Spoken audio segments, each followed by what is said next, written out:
All right. Yes, you are listening to the Curse of Oak Island and Beyond live stream. I am your host, Jeff Freeman, and right over here we have my co-host, Jack Campbell. And Good afternoon, Jeff. Good afternoon. And today we have our very, very special guest, Tony Sampson. Welcome, Tony. Thank you for coming. Hi there, guys. How's it going? It's going very well. Tony, we've been looking forward to this for quite a long time. I know we've had you on the schedule to come on the show for a while, and people are getting very excited about coming here today. And we've got pretty good crowd showing up already, it looks like. And I wanted to say, one of the things that's so great about, you as, with this is that you not only have joined our group, but you also interact with everybody. I've seen you show up at several of the shows and you've commented to people saying hi to everyone. I got to tell you, that is just wonderful. And we really appreciate that so much. And I know that our members do as well. So well, you know what, Jeff, honestly, it's people taking ownership of this and getting out there and wanting to know more about history and Oak Island as well. And so it really is. It's the viewers and the tourists and the guests that come here that make this so special. Yeah, absolutely. And there's such an enthusiasm for, not only Oak Island, but and I think, at least for me, and I know that with a lot of people, that they're very interested in knowing the whole story, like you just said, the mystery of Oak Island. We've talked about it in the past that, we'd love for them to find a great treasure, but it's that story behind that treasure or behind who was there on the island, like Rick is so passionate about. And I believe, you are as well. So, but it's great to see you interacting with everybody in our group, and we really, really appreciate it. We really appreciate it, Tony. My pleasure. Yep, that's great. So, a little bit about you, Tony. I know that in your past, you've done quite a few different things. You're originally from England, I guess, right? Born there? Yeah. And go ahead. Yeah, so born in England and went to school there, and then my family immigrated to New Zealand. And so I worked down there and then around the Pacific and then went back to the UK and ended up here in Canada. Yeah, I guess there's quite a story about how you got to Canada too. That I've actually listened to some of your other shows and, very, very good stuff that's come up on that. But I know you have an interesting story about how you got to Nova Scotia, right? Yes, I was minding my own business, really, sort of wandering around Vancouver. And my wife is from here. And it's you ever heard of a press gang? A press gang? Yeah. No? It's not a gang of journalists that go out on a Friday night. That's what I was thinking at first. No. It's an old Navy term, and so they couldn't get recruits for the Navy in the old days. So they would send the press gang ashore and they would hang out at the bars and they would literally club guys over the head and drag them back to the ship. And you woke up, congratulations, sailor in the Navy. Yeah. Well, so my wife, she banged me over the head and dragged me back here to Nova Scotia with shipwrecks and treasure. So here I am. Oh, that's fantastic. That's a wonderful story. So, yeah, that's great. And I know that over the years you've done, quite a few different things. Like I said, you were in the military, I'm told. So I was too. I was in the United States Navy. So thank you for your service there. Also, you were a policeman, I guess, for a while too, right? Yep, I did 12 years as, or 11 years, something in the police force. So that was in New Zealand, and it was a marvelous time. I made lifelong friends through that job. I mean, it's not an easy job, but the camaraderie there, it really is. It's your mates are there for life. Right. So you're an EMS also in Nova Scotia now, right? Correct? I was a paramedic, and I did 11 years there as well, Jack. That's true. And so only left full-time paramedicine 2 years ago when I set up Salty Dog Sea Tours. Wow. And so great. The reason obviously is doing shift work and that I never had time. And so now I get to live my dream and tell people about shipwrecks and treasure for a job, which is fantastic. Yeah, and speaking of shipwrecks, I know we've had several people, several folks, our members, had some questions about that, and I know that Jack has a couple. So there's quite a few shipwrecks around the Mahone Bay and beyond. Is that it? Well, with Nova Scotia, you see, because of the violent storms, the North Atlantic storms here, And in the days prior to longitude, all they had when the sailors were coming down was their bearing taken, or their with the sextant at lunchtime or at 12 o'clock would give them the latitude where they were, but not the longitude. To have longitude, you needed time and distance. So if you ever get a chance, there's a marvelous book actually called Longitude. And so, and if you're ever in England, you can go to the time in Greenwich, the Time Museum there, and see the original clocks that Harrison made. Oh, wow. So with that, they would know where they were as far as latitude was, but not longitude. So many ships literally bumped into the coast of Nova Scotia. Oh, wow. And also Sable Island off the coast here. So nobody really knows how many shipwrecks we have here. Wow. So some people say 5,000, some say 10,000, and others say, no, there's upwards of 25,000. Because on top of the wrecks that we know about, the known shipwrecks, you have all the pirates, the privateers, the rum runners, and the foreign navies that didn't want you to know they were here. Right. Yeah. So we literally have shipwrecks on top of shipwrecks here. That's amazing. So yeah, and as an example of that, we were diving in Halifax Harbour a few years ago. And, there's another documentary, a CBC documentary actually called Halifax Underwater. Really? I'm going to jot that down. I'm going to check into that. Yeah, it's actually awesome, Jeff. If you see it, and it my buddy Bob Chalk, my diving buddy, he was doing that one with me, and it's how you can date a harbour by the artifacts and the relics on the bottom of the harbour. Oh, really? And so we were looking around at a shipwreck there from the World War II, and you're seeing the iron and the steel and ammunition, that sort of stuff, and then all of a sudden, we start finding timber and musket balls and cannon balls. Wow. So literally shipwrecks on top of shipwrecks here in the harbour. That's amazing. Yeah, so they are everywhere. Yeah, so when you find a shipwreck like that, I mean, nowadays I'm sure that there's, and it may depend on how far out it is, and maybe have you explain that to us. But how has that changed over the years? But if you were finding something years ago, a shipwreck years ago, maybe you were allowed to actually touch anything. I know now it's like you can look, but you can't touch, or something like that. Is that right? Yeah, in the old days, it was pretty much finders keepers, and so if you look, back in the 70s, guys like Keith Jessup in the Orkney Islands, they were salvaging a lot of the old World War II wrecks for the non-ferrous metals, so the copper and the brass and all that sort of stuff, and that's how they got their start in salvage. So that was fair game back in those days. Right. And even there's a shipwreck off the coast here, one of my favorite shipwrecks, in fact.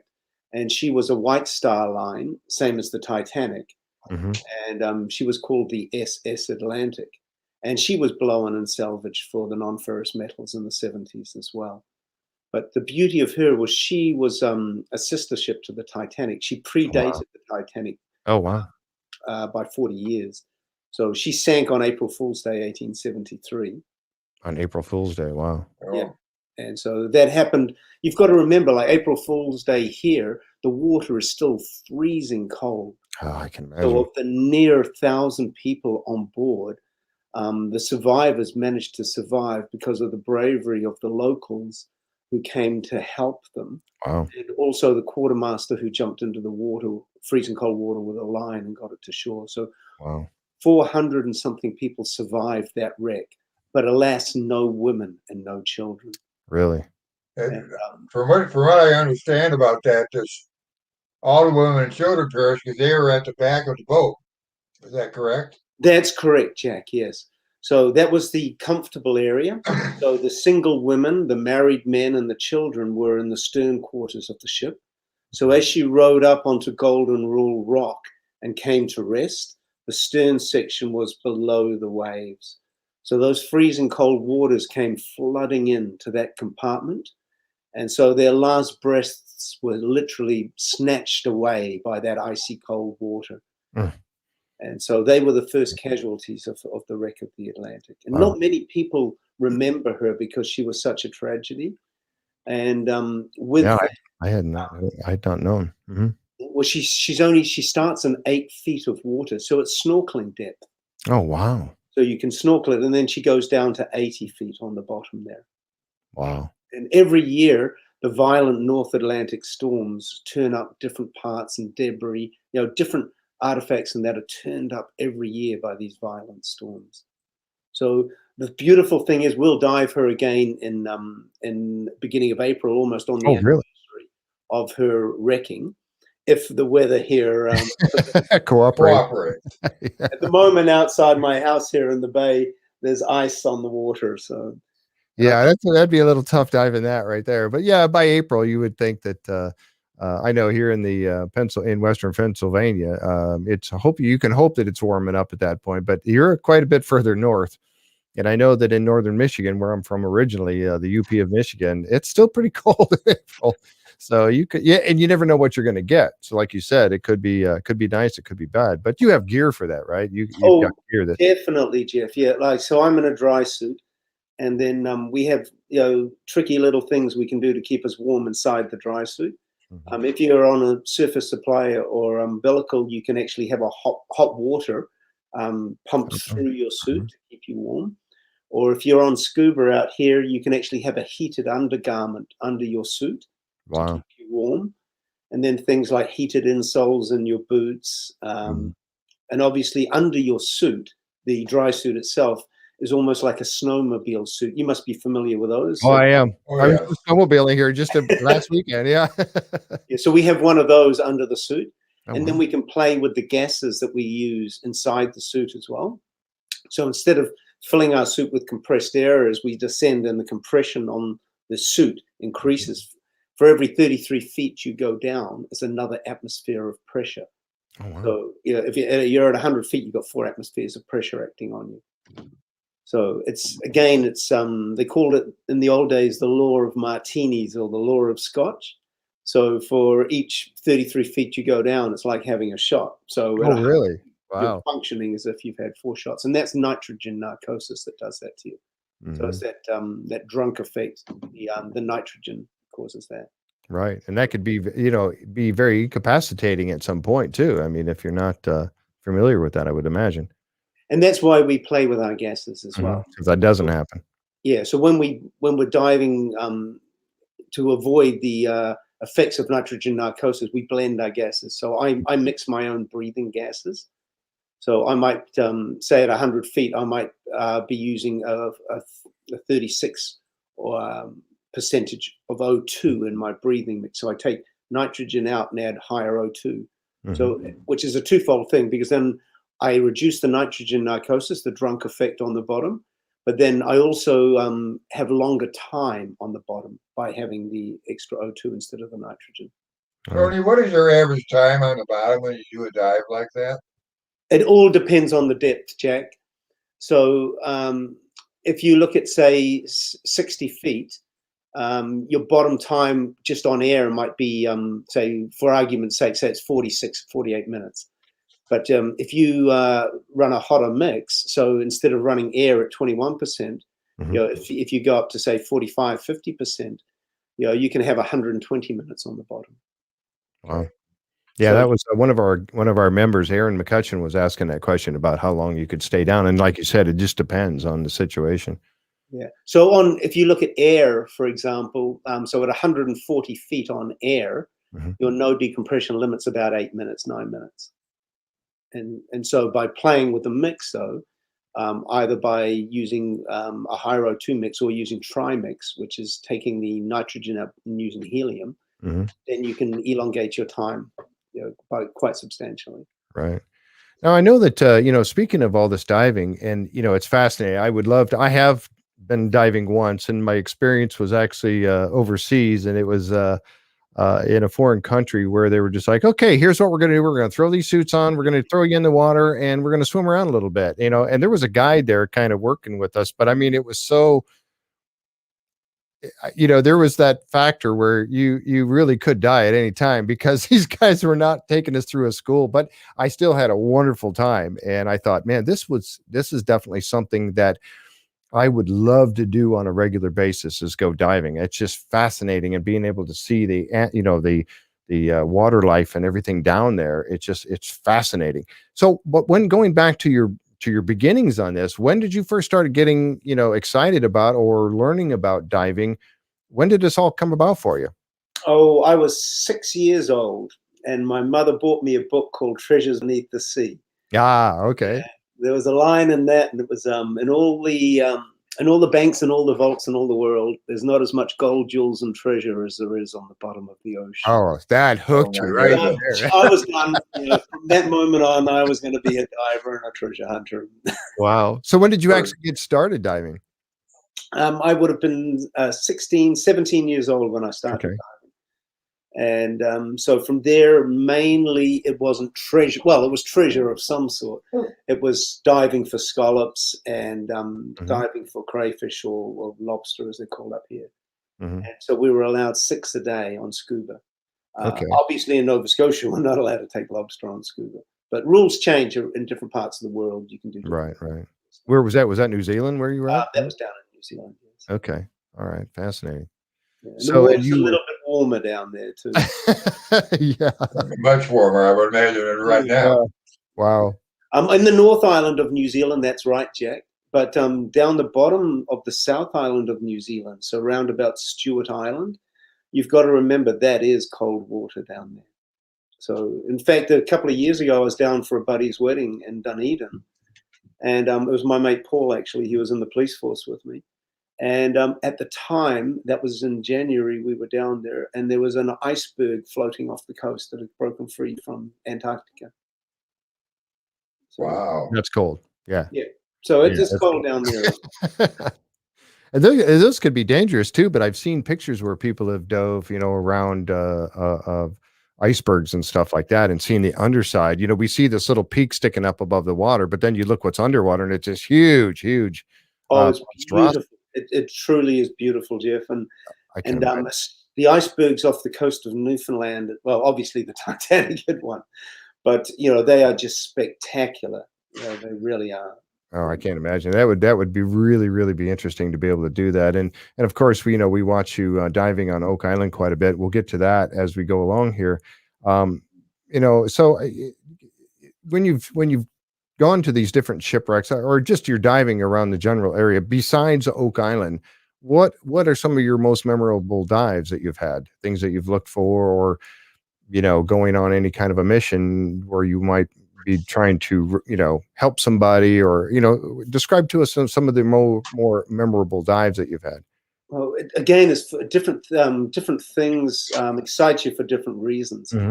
So on the west coast of Canada, on Vancouver Island over there, Hornby Island's the name. In February, March, the Stellar sea lions are all on the rocks there. And so for large animal interaction, that is amazing. You have these 1,200-pound sea lions just coming around playing with you. So they'll pull your arm and pull the regulator out of your mouth. And my buddy Elwyn actually took a photo of me as a female. She's got my whole head in her mouth and she's just squeezing. So. Not harmful though, right? I mean, no, they're almost like playful puppies, Yeah, that's hilarious. It's a big puppy. It's a big playful puppy, Jack. You're right. Yeah, it's 1,200 pounds, and so it's probably amazing how they move through the water with such ease. Also, so graceful. Yeah. And so that was an experience there. Cage diving with the great white sharks off Henskee in South Africa. Yeah, I don't think I could do that. So it's I mean, people are sharks are it's such an emotive. As soon as you say shark, it's so emotive. It is. Some people are like, oh my God, they're sharks. But if you've been in the ocean, chances are you've been close to a shark. So we're not necessarily always on their menu, but they're always there. And I mean, even in Nova Scotia here, with the cold water, we don't have the sharks out here at the moment, apart from the Greenland shark further up. But in the summer here, we have mako sharks, we have porbeagle sharks, we have blue sharks, we have a lot of great white sharks up here as well. Wow. And so, people don't realize that, but this is Shark Central up here. I would imagine. And so when you see like you guys diving just outside of Oak Island around the area there, that's something that you would be, you have to be concerned about even then, right? I mean, Would Yes, they come I that? mean, there is sharks around. Yeah, definitely. And I Oh, mean, wow. they come See, in. that's something I never thought about watching the show. It's like, oh, there's sharks in the area where they, or could be potentially. Yeah, but I mean, realistically, you've got more chance of getting run over by a car than you have of being by a shark. Yeah. But then, other people say, well, cars aren't in the ocean, but the sharks Yeah. are. And Tony, Charles what's the Barkhouse, actually, from the island, he's got a great saying. He's actually got a deal with the sharks, and that is they don't come on land, he doesn't go in the water. So, Tony, what's the deepest that you've ever dived? 256 feet. Oh, wow. Yeah. And that was off the coast of Vancouver. There, I was with another mate of mine, and we were actually looking for stubby squid. So these little tiny squid. And so we found some down at that depth, and then afterwards I thought that was a deep dive to see a stubby squid. It had to be. And you were talking about the different pressures and the different gases that you would have to go that deep. Obviously, you would have to have. And were you doing your own mix then too, or?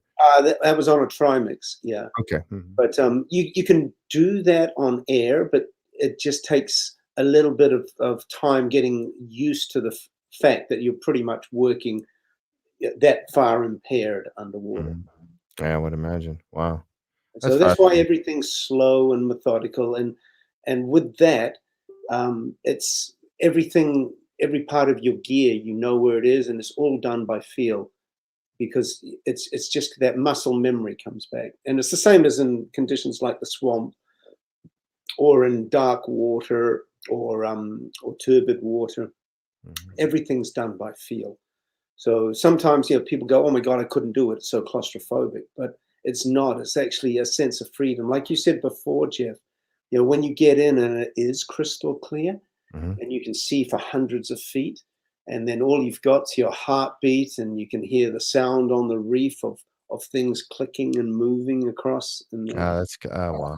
It is beautiful. It really is. Yeah, I know. I've always been. I show my age, I guess, but I grew up in the age of Jacques Cousteau. Yeah. And watching his specials and everything. So I can, when you go down, you're doing what he was doing before that. Yeah, he was one of my heroes as a kid.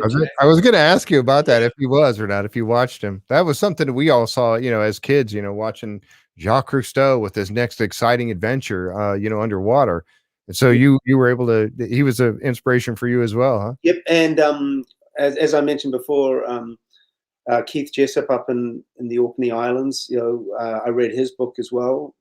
And that was another thing, that anything that was about diving, I would read. And also Bob Marks, the American treasure hunter as well. He wrote numerous books, but he was one of my heroes. And fortunately, when I was down in Florida diving a couple of years ago, Billy Salinger, who's a treasure hunter in the States there, me and him went and had lunch with Bob Marks down in Florida. Wow. So I actually got to meet one of my heroes. That's fantastic. Back in the day. Yeah, that would be neat to be able to meet somebody that you admired like that in that field. That's great. Yeah. So, but yeah, so just the idea, like you said, you mentioned earlier, about having so many different shipwrecks around the area and so much to do. So I would imagine that would keep you very busy. So when you're not when you're not part of Oak Island and, going on during the summer months, and also, right now, thinking there's no boat sea tours to do. What do you do in the off season? What do you find you occupy your time with during the off season?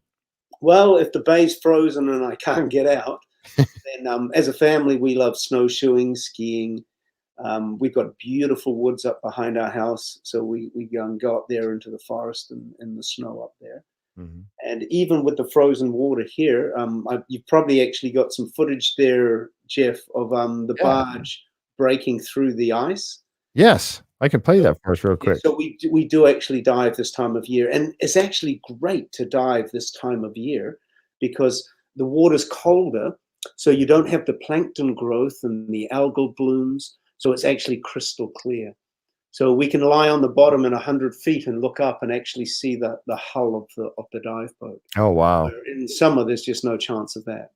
Wow. That's fantastic. Well, I shouldn't say there's no chance. Again, it all depends on the weather.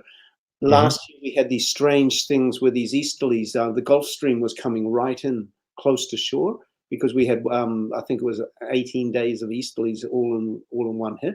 Wow. And so with that, we were having strange sea life. We had the clear water, but also the strange sea life. So we had seahorses and banded rudder fish, Wow. sergeant major fish, all up here in Nova Scotia. And people say seahorses? And Yeah, exactly. That's what I was thinking. Seahorses? Yeah. What? That's amazing. So the water got up to 20 degrees Celsius. Oh, wow. Yeah. So at the moment, to give you an idea, our water temperature's just 2 to 3 degrees Celsius. So yeah, the ice you see on the top is because of the rivers here, like the Gold River that comes out around Oak Island, Martin. Right. Yep. We have the fresh water sits on top of the salt water, and that's what freezes. Oh, okay. So that's that ice that you'll see in that short video clip there, Jeff. Yeah, we'll go ahead and bring that up now. Let's see. We had to turn the volume down a little. I'll try to get it up a little bit. People can hear the ice breaking there. Yeah. Look at that. So that's a fun day out as well. It's just a different sort of fun. And you were just out. Were you out actually getting ready to dive this day or no? Yes, that was on the other side of Oak Island there. So coming back through by Clunky Meshy Island and Young Island there. Oh, wow. So that was Skipper Ryan. He skippers the barge. So you've probably seen him on the show. And me and Ryan were out for a little jaunt there in the ice. Wow. Yeah, that's one thing I think about. And again, I know there's gear that would keep you nice and warm, but just the thought of it, but again, like you said, you get that time when the water is so clear. That would be just fascinating to be able to get that different perspective. Because I know, during, parts of season 8 there that you guys went out and did some diving and, because of the currents or the winds and things going on, it reduces your visibility down to almost zero. And at that point, you can't really do much more than, like you had the metal detector going, but you can't really do much. It takes away a lot of that. What you need to do is be able to see, and it takes that away from you. From a viewer's perspective, Jeff, that's right. It's you guys that aren't seeing it, but from my point of view, half my life's in darkness. So it's that's just an occupational hazard, or it's just part of the game. If you're diving in the UK, or if you're diving up in Scotland or here, that's just part of the game. A lot of your time is spent, in the darkness. Yep. And it's just something you deal with. But the good times make it even more worthwhile. Oh yeah, I would imagine so. Tony, how are the currents up there during the summer, like when you were doing that dive? You seemed like you were having trouble with the current when you were down there that time. Anywhere where there's a channel, Jack, the current's going to move a lot faster. So I think that particular footage you were talking about was that would have been off the anomaly between Frog Island and Oak Island. Right. Yeah. So that little channel there, you've got Frog Island over on your port side. If you're heading out Frog Island on your on your starboard, you got Oak, and there's the Frog Island shoal, and so that comes up to almost the surface. So going back 300-400 years, that shoal would have been dry land. And if you look back at the old charts, you will actually see there's one that's knocking. I should have brought it along with me, but I haven't. And that actually shows Frog Island shoal as dry land. Oh, wow. And so that wasn't that long ago. That was only a couple of 100 years ago. And so when you go off Frog Island shoal, you go down into a little gut, and then it comes up to Oak Island. So the current, you're dead right, Jack, does move through there at a couple of knots. But again, that's not obscene. So what you try and do is you try and pick your dive time. So you enter the water as it's coming to slack tide, either high or low, and then you've got about 20 minutes of bottom time before the current starts to throw you around again. Yeah, and I remember seeing on that same footage there that initially, and I believe it was Alex went down with you on the first dive, and then on the second dive opted not to because of his experience, quite honestly, in dealing with that sort of thing. And that's something that we don't. again, unless you have anything to do with diving, or if you've gone snorkeling or anything like that. I know snorkeling is not really, quite the same thing, because you're staying more toward the surface and doing short little dives down and coming back up. But we may not think about that sort of thing so much, that there's those dangers involved. And if you're not a highly skilled, like yourself, a highly skilled diver, there's things that sort of thing you have to really think about when you go down there and be concerned with. Yeah, and when you have limited visibility, obviously, when you're diving with a buddy, the idea is you stay together as a buddy pair. Right. And so when you lose that visibility, the chances of losing each other, elevate as well. Right. Yeah. So when we're in that sort of condition, it's instead of having an octopus regulator for your buddy to breathe off, I'm more of a believer in a redundant system. So we'll have a pony bottle or a smaller cylinder with its own regulator. So should you have a catastrophic failure of your back gas, then you have your get out of jail free card there. Right. So your redundant system. Right. So when you're diving mainly solo, there is a lot more things that you have to think about, Jeff. You're dead right. Wow. And as to your point, Jack, here, in the currents, and it's the same in the UK and Scotland when I was there as well, quite often you'll be on a wreck and your 20 minutes is up. And so what you do is you start to ascend, but you blow a buoy or an SMP, surface marker buoy.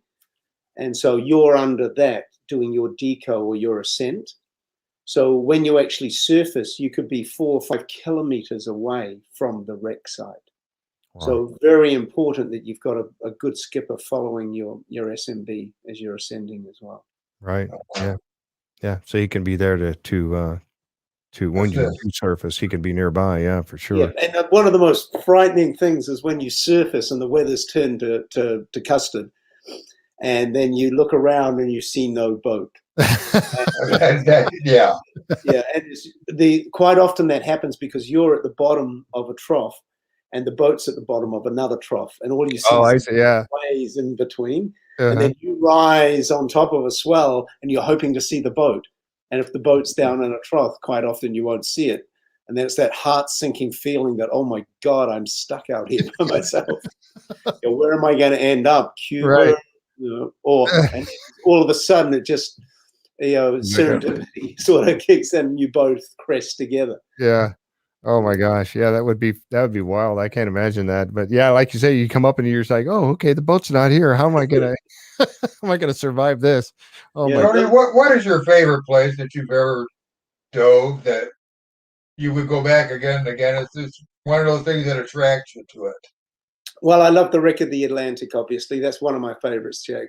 I love the story behind it. I just love the site. In fact, one of my buddies, a good mate of mine, Greg Kutchkinoff, when he passed away, myself and Bob Chalk, Dana, and this little group that I'm with, we're called the Zodiac Pirates. And that's because we all sort of cruise around in these Zodiacs, and that's our boat of choice for those bad locations. Because pretty much if the weather does pick up and you lose a boat, you're only losing an inflatable. You're not losing a bigger boat. And, right. And the weather can turn like that. So on that particular day, myself and the other Zodiac Pirates, we went down and we put Greg's ashes back on the wreck. Oh, so wow. When he passed away, that was his favorite wreck. And he wrote a book, him and Bob wrote a book about it. Oh, and really? So Bob's actually got another book coming out on the wreck of the Atlantic later on this year as well. Oh, really? Wow, that's fantastic. So the Atlantic wreck, that's one of my favorites. The Chiara in England, that's another one. She was a first-class liner that sank in 1917, hit a mine. Oh, wow. That's another good wreck. And up in the Orkney Islands of Scotland, they have the German World War I high seas fleet. And so that's a marvelous set of wrecks to dive up there as well. Yeah, that's fascinating. I would really love to be able to do that. But again, now as you get older, it's like, well, can I bother to try to learn how to, be certified to dive? And even if you are, you're not going to, doing something like that, diving on a wreck like that, you have to, and I'm assuming there's different levels. And again, this is with my inexperience about diving and my ignorance in it, but I would assume that you're not going to take a novice diver, can't go down that deep. Is there certain levels of certifications that you have for that? There is, and you know, you're learning every day, Jeff. Like if you think you can do it all, you know, and you know everything, then it'll end badly. Mm-hmm. You know, because every day you learn something out on the ocean. Expect the unexpected.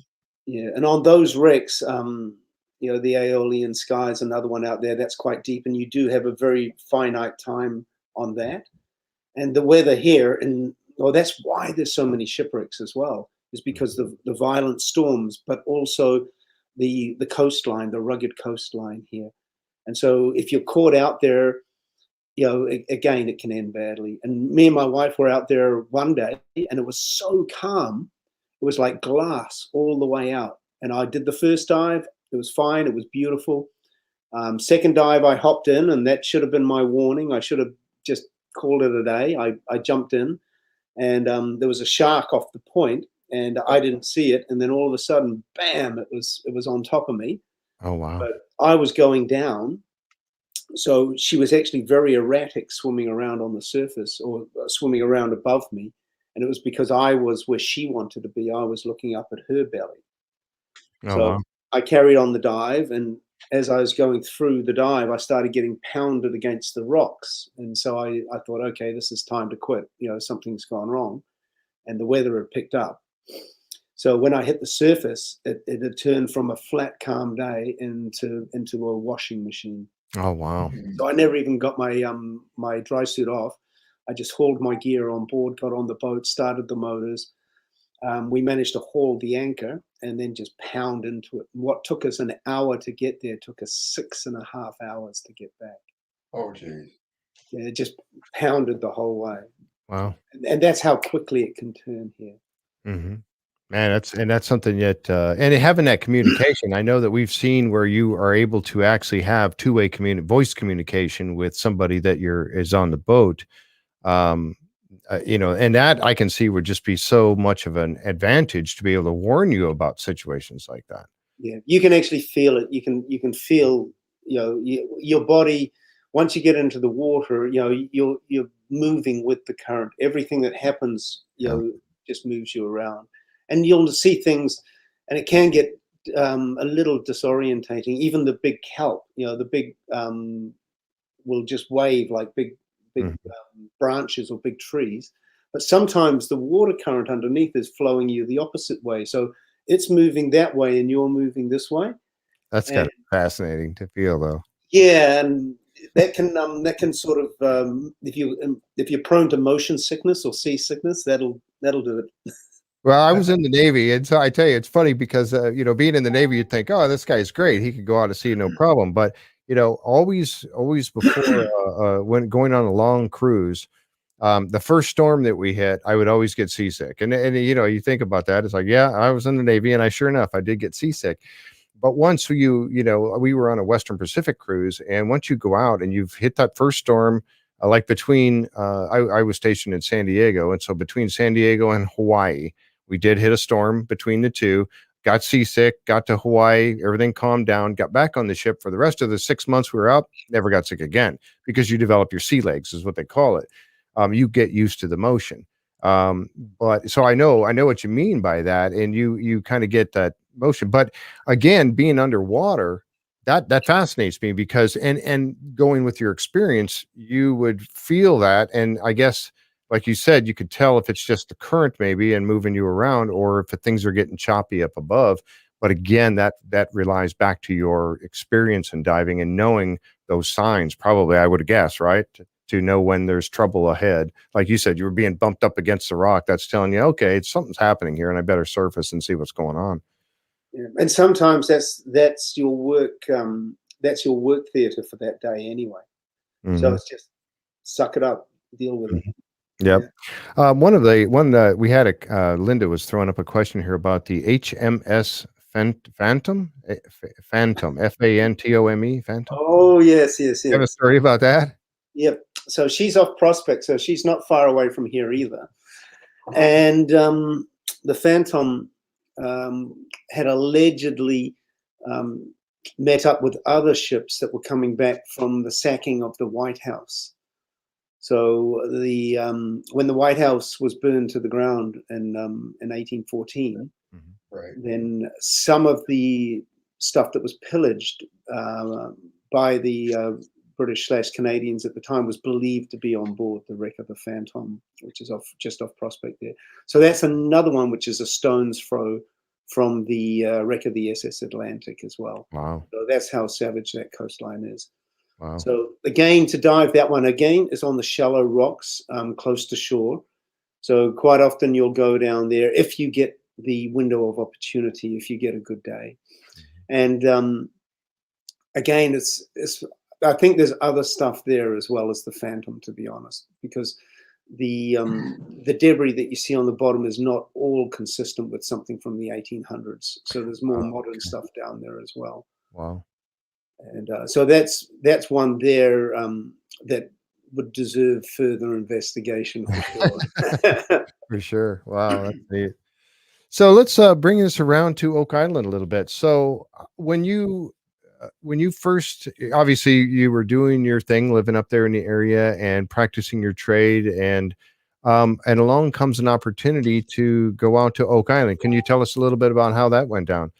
Yeah, well, Marty and Alex were looking at doing a dive also off that northern side of Oak Island back in those days as well.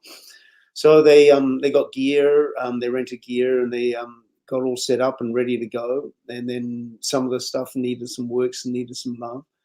And so one of the producers at the time heard of me and knew that I was a local diver here. So she got me to go along and fix the gear up. And then what happened is Marty was my size exactly, so I gave him my gear. And we went out, we did the dive, and the rest's history. So it was, very fortuitous for me to meet up with Marty and Alex, and also to be part of the team since the first season. Yeah. So Yeah. it's something like you said before as well, Jack, is, I don't really care if we find the big stack of gold or the big stack of treasure or not. It's the camaraderie, the friendships that have come out of this, and the adventure, and I'm living my dream. I really am. Every schoolboy's dream to get out there and look I was for. gonna say, what a Seems gig to to have. I mean, from what when I've kept watching the show, that you leave your ego in the causeway and you go and do your job, and everybody gets along that way. There's no friction or anything like that or anything. And we have a lot of fun as well. Like we really do. Like so me and Gary will meet up at the Mug and Anchor pub for a beer, and Jack as well.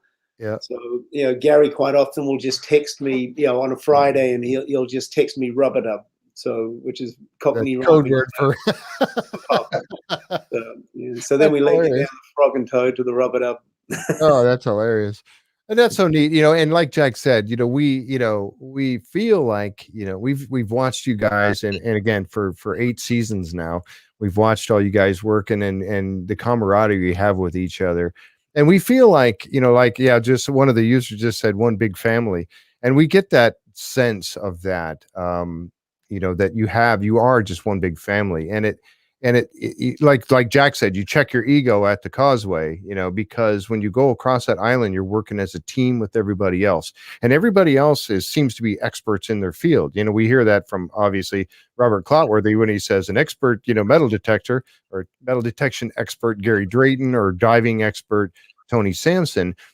We know that you guys are at the top of your field in these things, and so you have to check your ego at the causeway when you go across, because now you're working as a team of people, the fellowship of the dig, if you will, to solve a mystery. And each of you put in your expertise into that.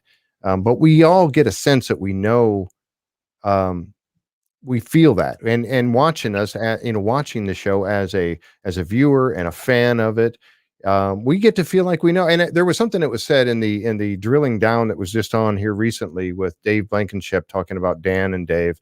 Maddie Blake did a wonderful job on that, by the way. That was that was one of my best shows of the entire season, that he did with that. But David made a comment during that. He had said, when he sees people out in public, and I'm sure this may happen to you too, but you see people out in public and they're like, oh, that's Tony Sampson, or that's Dave Blankenship.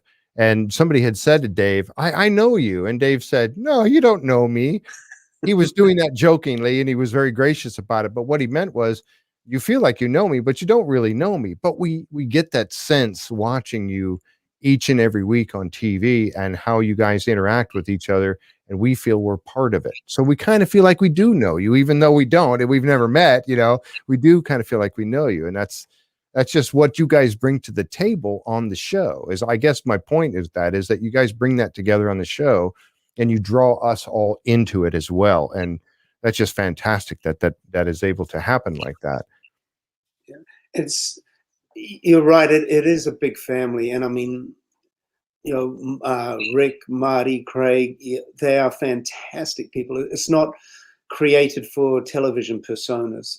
I think Rick's probably the nicest human being I've ever met in my life. Wow. I get that sense. Yeah. And it's the same. I mean, Marty is just a phenomenal guy to be around and to work for, to work with.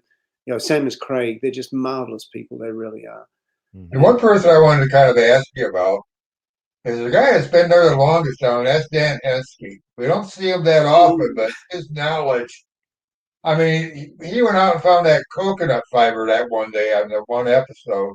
He goes, I know it's right here somewhere, and he almost walked right out and pulls it out. I mean, dig, yeah. Does he have that kind of knowledge, or? Dan Henskee, he's probably one of the smartest guys around, Jack. Wow. His mind works on another level. It really does. And I can't remember what season it was, 2 or 3. It was when me and Dan were out on the boat all day, and we were doing a dye test. And so we had Trevor and Charles off one side in a boat, and then we had myself and Dan off on another side, and I think Marty and Rick were up on a chopper for a while. And so me and, again, what you see on the show is just like a snippet. If you see Gary wandering around for 5 minutes with a metal detector and he goes, oh, look, I found this, chances are he's been out there all day doing it. And the same with that particular day. We were on the ocean all day. So, and eventually Dan just sort of curled up into a little ball up forward and had a bit of a snooze. But yeah, he is an amazing man, Jack. He really is. And he can take to pieces anything and put it back together. He's got like a photographic memory. Oh, really? Wow. Unbelievable. There's nothing he can't do. He's amazing. He really is. And we get that sense of, like Jack was saying, we get that sense of that when we watch you guys. And Dan, again, just fantastic. Like Jack said, he was able to walk out basically and tell them where to dig and find the coconut fiber, and so many of the other things. And again, like you mentioned, there's hours and hours, hundreds, maybe thousands of hours of footage being taken all summer long. And, again, we only see little snippets of it here and there. But you realize that there's so much, and again, it's for even the theorists. When the theorists are on the show and they're in the war room, they might be in the war room. It might be a 4-hour session. We get 5 minutes of them on the show, and that's one of the things that and again, having you here, we know that you're on the show all the time, but we only see little bits and pieces of you doing certain things on the island. We don't get a chance to let you just talk about more in depth. And that's what is nice, to be able to bring you on and let you do this kind of stuff, because we're all getting an education here. I'm kind of watching the chat as it goes by here, and there's a lot of people just commenting about the different things that they're learning about you and about diving that we didn't know before. And that's what's so neat about it. I wanted to jump back to season 1 real quick. And this is, when you basically got started, well, we first were introduced to you on the island. And again, when you were, and I had some pictures, and I kind of talked about these in the beginning a little bit.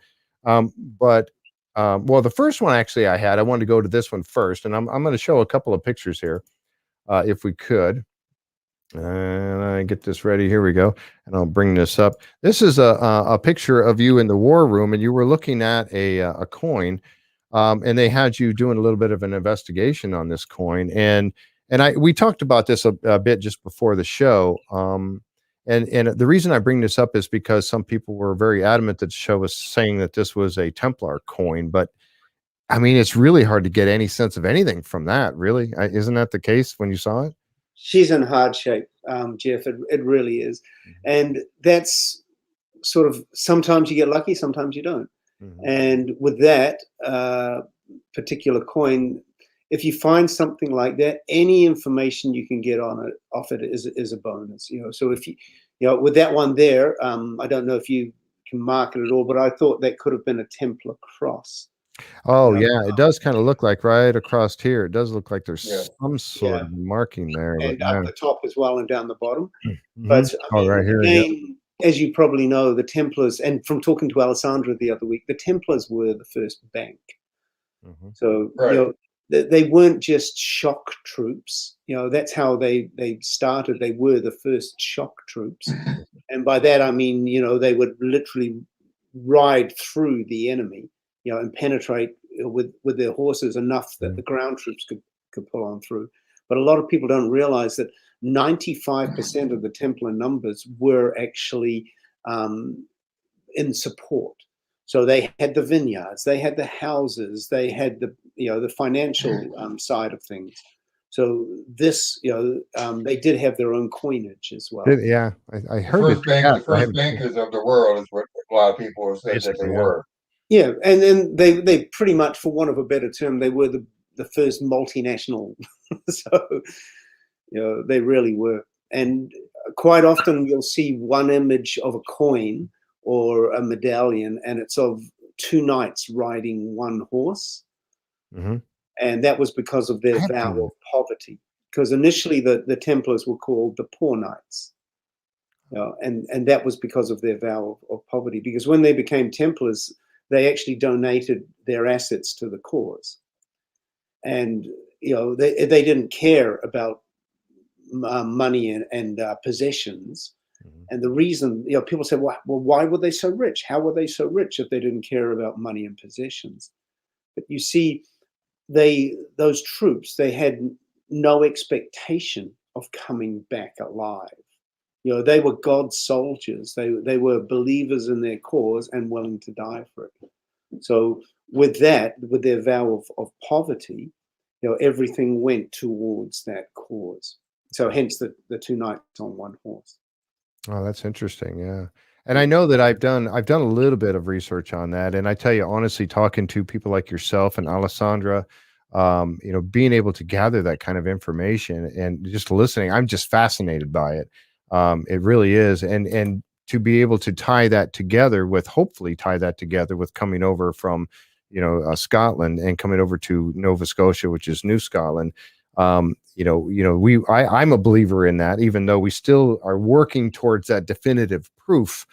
We have so many little bits and pieces that would lead that story, but do we have that definitive proof yet? I want to think we do, but yet, scholars will say, no, we don't have any proof of that. And it's all rubbish. But again, that's something that I continue to learn and gather more information from talking with people like yourself who seem to have more knowledge on it. Yeah, I mean, I would love it to be Templar. I really would. I know you would as well, Jack. I know. I'm stuck there. I admit that. Yeah. But I mean, so many people get tied up on things like, well, how could it be the Templars? North America wasn't found until 1492 when that's out of here. And we know that's just bollocks.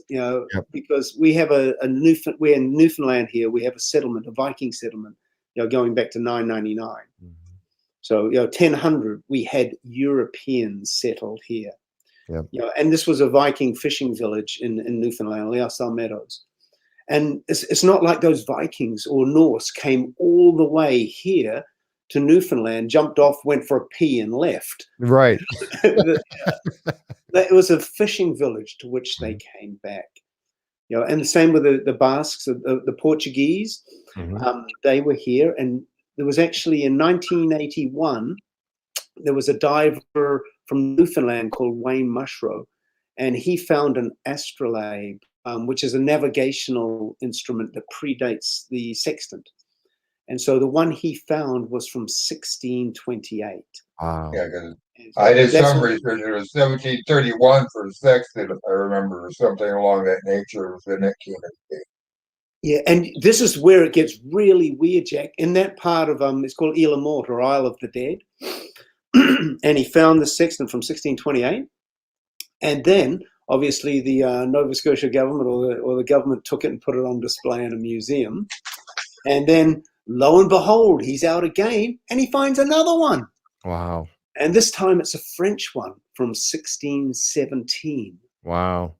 And that particular model is the only one that they know of left in the world. There was a second one, and it was on display in a museum in France, but it was bombed by the Germans during World War II, and destroyed. So the second one that Wayne found is the only believed to be the only one in existence from 16. So something I wanted to ask you about, Tony. I know year after year you go back to the same site year after year, but I think with all the storms and everything, can you describe how much the landscape can change? New finds can be found just because of the weather and everything else that happens there. Well, if you imagine throwing something into a washing machine, Jack, and it's like that. Even with these ships, they wreck on the shallows, on the reefs, and close to shore, or on a feature. So, say you've got a flat, calm day, like that video you just saw before of the ice, and the water, you can see it's just flat, calm. But can you imagine? The reef below you might only be 20 feet or 30 feet below the ocean, and then if you look at a sea state where you have waves up to 40, 50, 60, sometimes 100 feet, then a little ship up here on the wave suddenly gets pounded against that reef. And then it's lost, it vanishes. Right. And so, people say 100-foot waves, that can't be possible. But, that's the sort of waves we were looking at when you might remember a movie a couple of years ago called The Perfect Storm. Yeah, where they lost the Andrea Gale, a fishing boat out of Gloucester. And so the waves off Sable Island were artifacts from the Andrea Gale washed up. Oh, wow. So fuel tank, fuel drums, I think it was the EPIRB or washed up on Sable Island. And we have the oil rigs out there as well. They have to, 100-foot waves out there are not unusual. So you can imagine what 100-foot wave would turn up on the bottom, Jack. So it just digs it up every year. Not only that, but also destroying a coastline and creating, tearing out a bunch of a coastline from big storms coming in, like hurricanes that make their way up to Nova Scotia, and it's just erosion on that beach line. That there is a very good point, Jeff.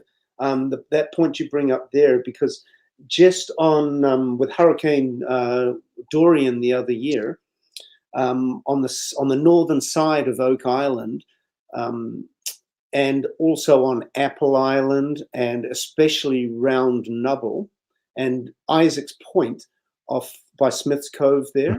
Yep. We lost about 40 feet of soil. Wow. And about 18 feet on the northwestern side as well. But Round Nubble lost the whole northern face. Oh, really? Yeah. Some of my guests on the charter the other year could just see the trees just hanging down where we lost that whole northern face. Wow. So the thing there is with that changing landscape and those storms, if you look at things, say somebody turns up tomorrow with a map of Oak Island and goes, this map's from the Templar time, from the 1300s, say. Well, if the map looks like Oak Island, then you've really got to have a word with yourself and go, well, that's not, that's not quite right, because in that time it has changed so much. Oak Island did not look like Oak Island, 300-400 years ago. Yep. Yeah, we were just looking at some maps that were shown on the show just last week. We were talking about this on Wednesday night, and we brought up some pictures that were, I think, Jack and it was on a Drilling Down where Maddie Blake was looking at some maps of Oak Island that were done back in the early, 1790. The 1790s, 1788, in that time frame. And even then, some of the maps now were the map cartographers or no? It was like, is that what the guys that make the maps, they were looking at, and it was definitely different. And even going to Dr. Spooner, when there was a few episodes back where they were talking about the matter of fact, it was the episode where you guys were working off the coast there, looking for those anomalies off the coast of the on the Boulder Beach, and then coming around off the swamp.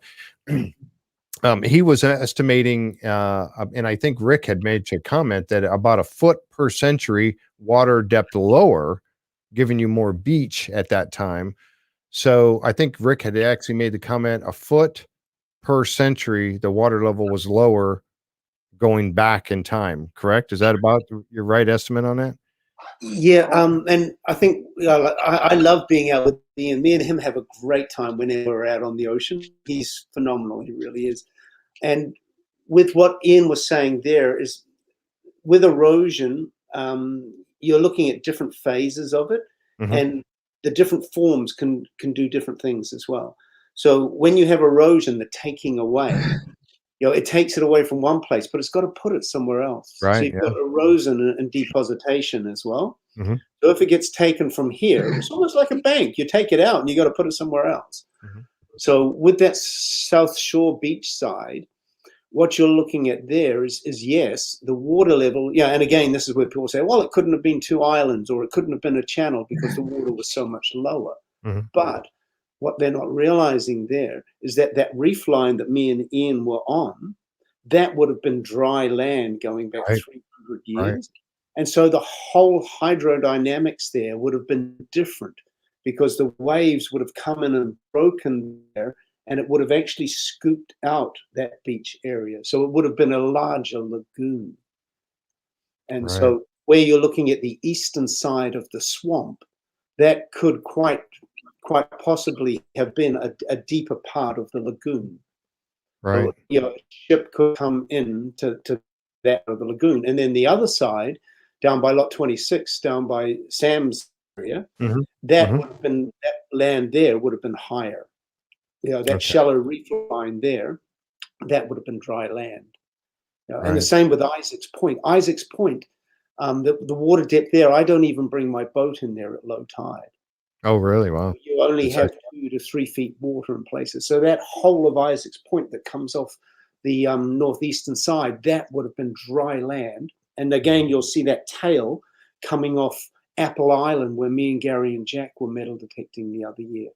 So that would have been huge. And if I'm guessing right, that map that was that you're talking about from the 1700s probably showed Frog Island as Adolphus Island back in the day. And that was actually owned by John Smith of Oak Island family as well. Oh, really? Wow. Really? One stage John Smith owned Frog Island. And so some people say, well, maybe there's treasure on Frog Island, and there's all kinds of rumors up here about that. Could it be? Yeah, could it be on Frog Island? Yeah, could it be? That's a fantastic.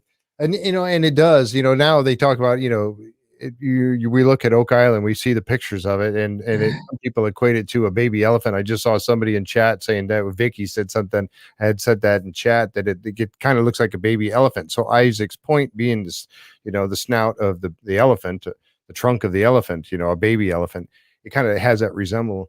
But again, like you said, that changes so much over the years, and with the water levels and things happening like that, it would have looked much different many years ago.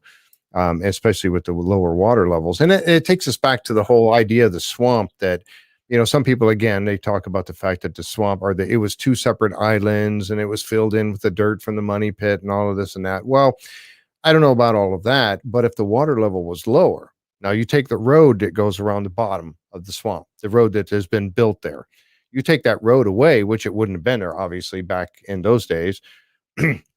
The ocean would have been able to at least wash up in that area. But if it was lower water levels, would that swamp then have been less water in it, or had been dry ground at some point? So that kind of, I think about that when people say, oh, it was 2 islands and it was filled in. Was it really, though? I mean, if the water levels were lower, wouldn't that make the swamp be kind of dry ground 300, 400, 500, 600 years ago? I don't know. Dry ground, no. Okay. And the reason I say dry ground, no, is because I don't know if it made it to TV or not, but there was one episode where Marty was in the inflatable and I was in the swamp in my suit, and even in a hot summer's day, and it was up towards the eye of the swamp. And this was probably the first time that I knew something was weird up there. Was there was a definite thermocline, and by thermocline I mean a temperature change.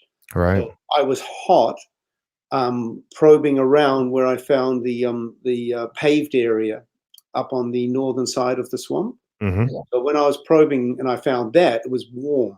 But then when I moved further north to where the eye of the swamp is, then the cold water, I actually started shivering. And Marty said, "Okay, that's enough." You know, by the end of the day, he's like, "Yeah, you're done. You know, it's time to get out. You're freezing."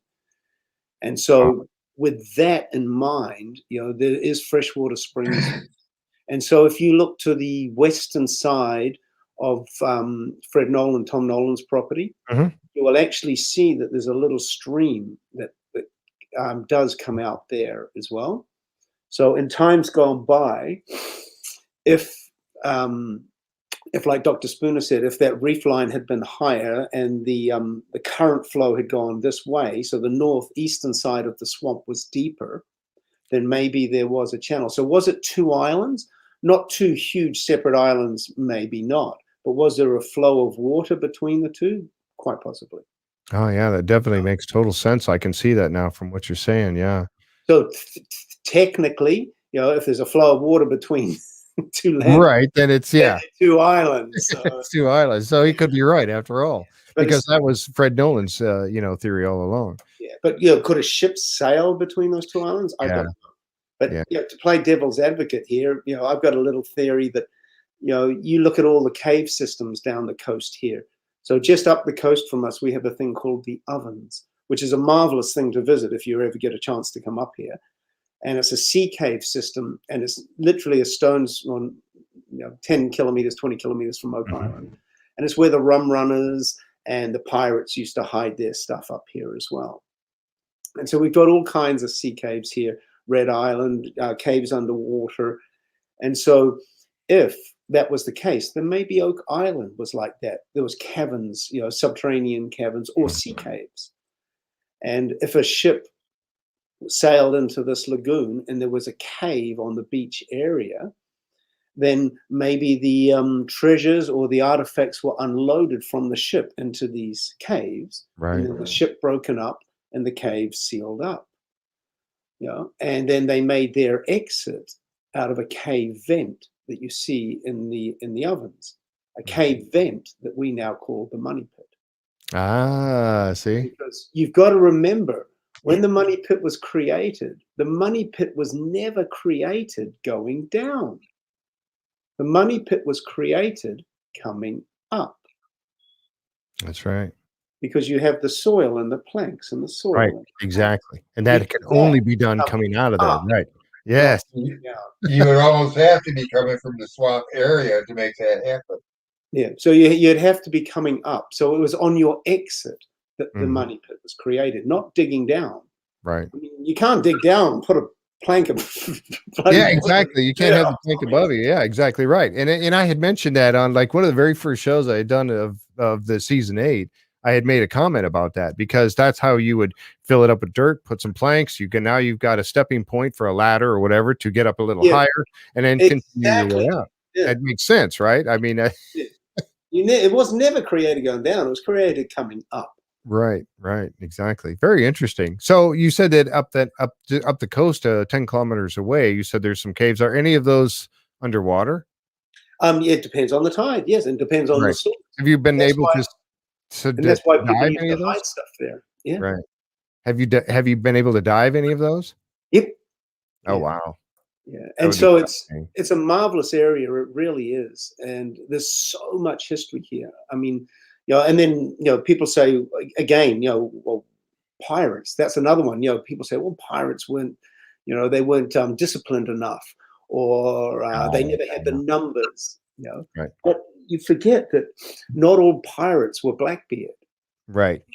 Exactly. If you look at the if you go back to guys like Sir Francis Drake and Peter Easton, they were privateers, so they had a letter of marque from Queen Elizabeth.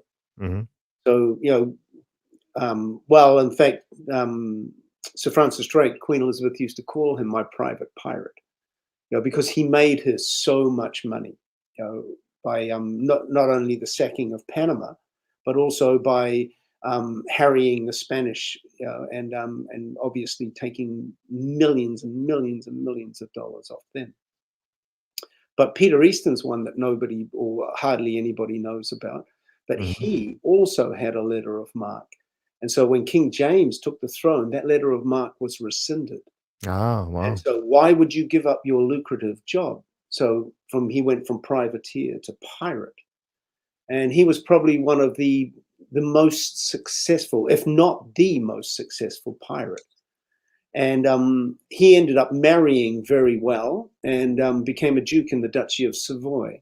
Wow. So, and obviously gave away piracy for that. But, right. Yep. He was in Newfoundland in 1612, 1613. Wow. And so that was his commission from Queen Elizabeth I, was to come and protect the fishing fleet here in the Atlantic. And so with that, there's stories, without going into too much, there's stories of him and anywhere between 9 and 20 ships, being in the Newfoundland area. So this is something that really, really, really interests me. So oh yeah, I'm fascinated. We could do a whole show probably just on that alone, talking about some of that stuff right there. That's fascinating. Well, another mate of mine, a guy called Bill Smith, he's a researcher. He spent 20 years of his life researching Peter Easton. Really? So yeah, I'll hold off on that one. Okay, good. Yeah, we might have to have you both come on. I don't know if yeah, that's fascinating. That just, and and again, it's not everybody is into history. Some people, and again, it goes back right talking about Oak Island in itself. And I may have mentioned this earlier, but would we like them to find a cache of treasure? Yes, absolutely, we all would.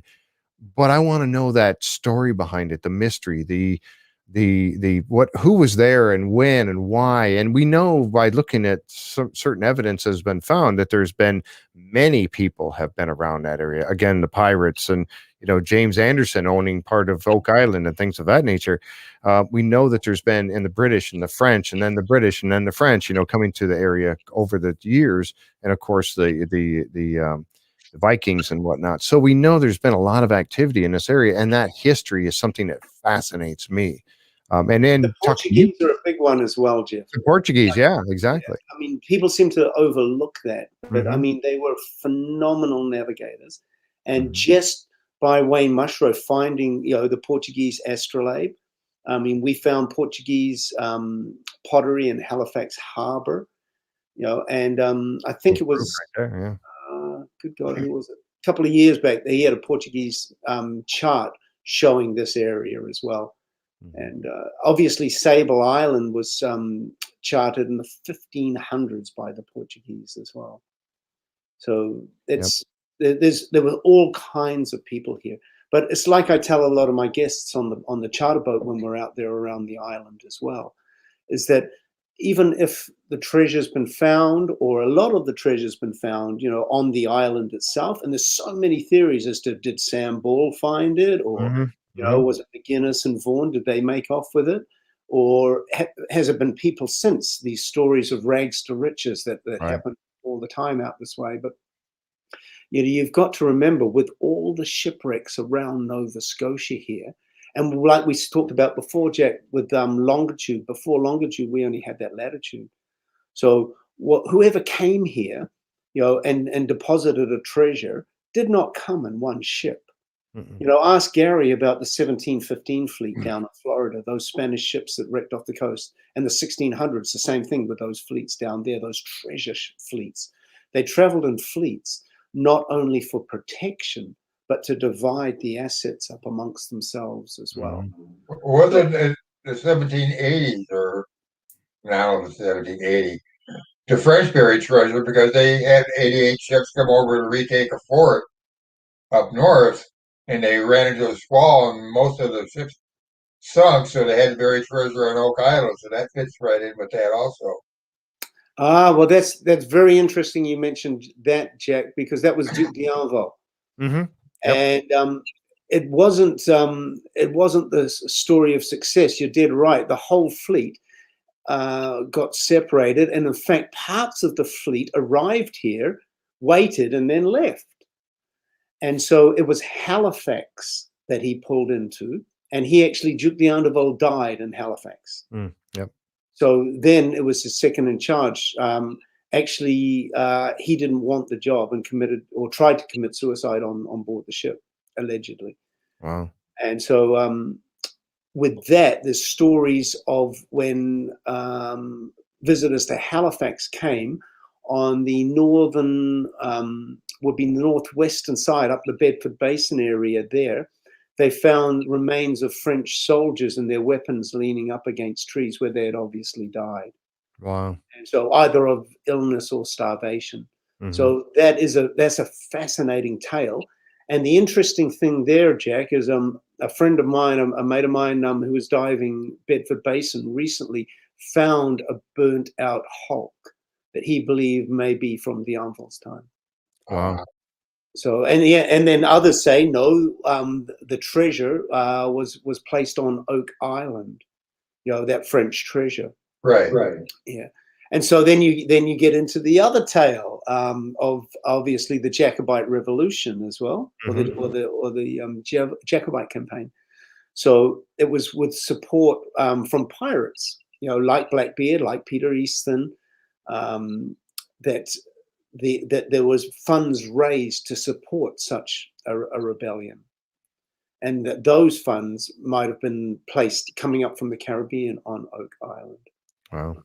Yeah, and because a lot of people don't realize this whole area here, and when we're talking about guys like Easton and Sir Francis Drake, they weren't pirates. They didn't start their lives as pirates. They ended up as pirates. So they were highly disciplined.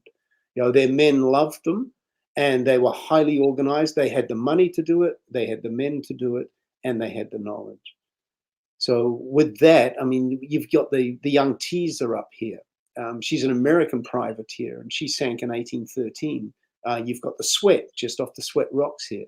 So this whole area was crawling with pirates back in those days as well. And the reason being is they found it easy to get crew here. Because as a young guy, you had two choices. You could either go to sea, go fishing, or you could work the land.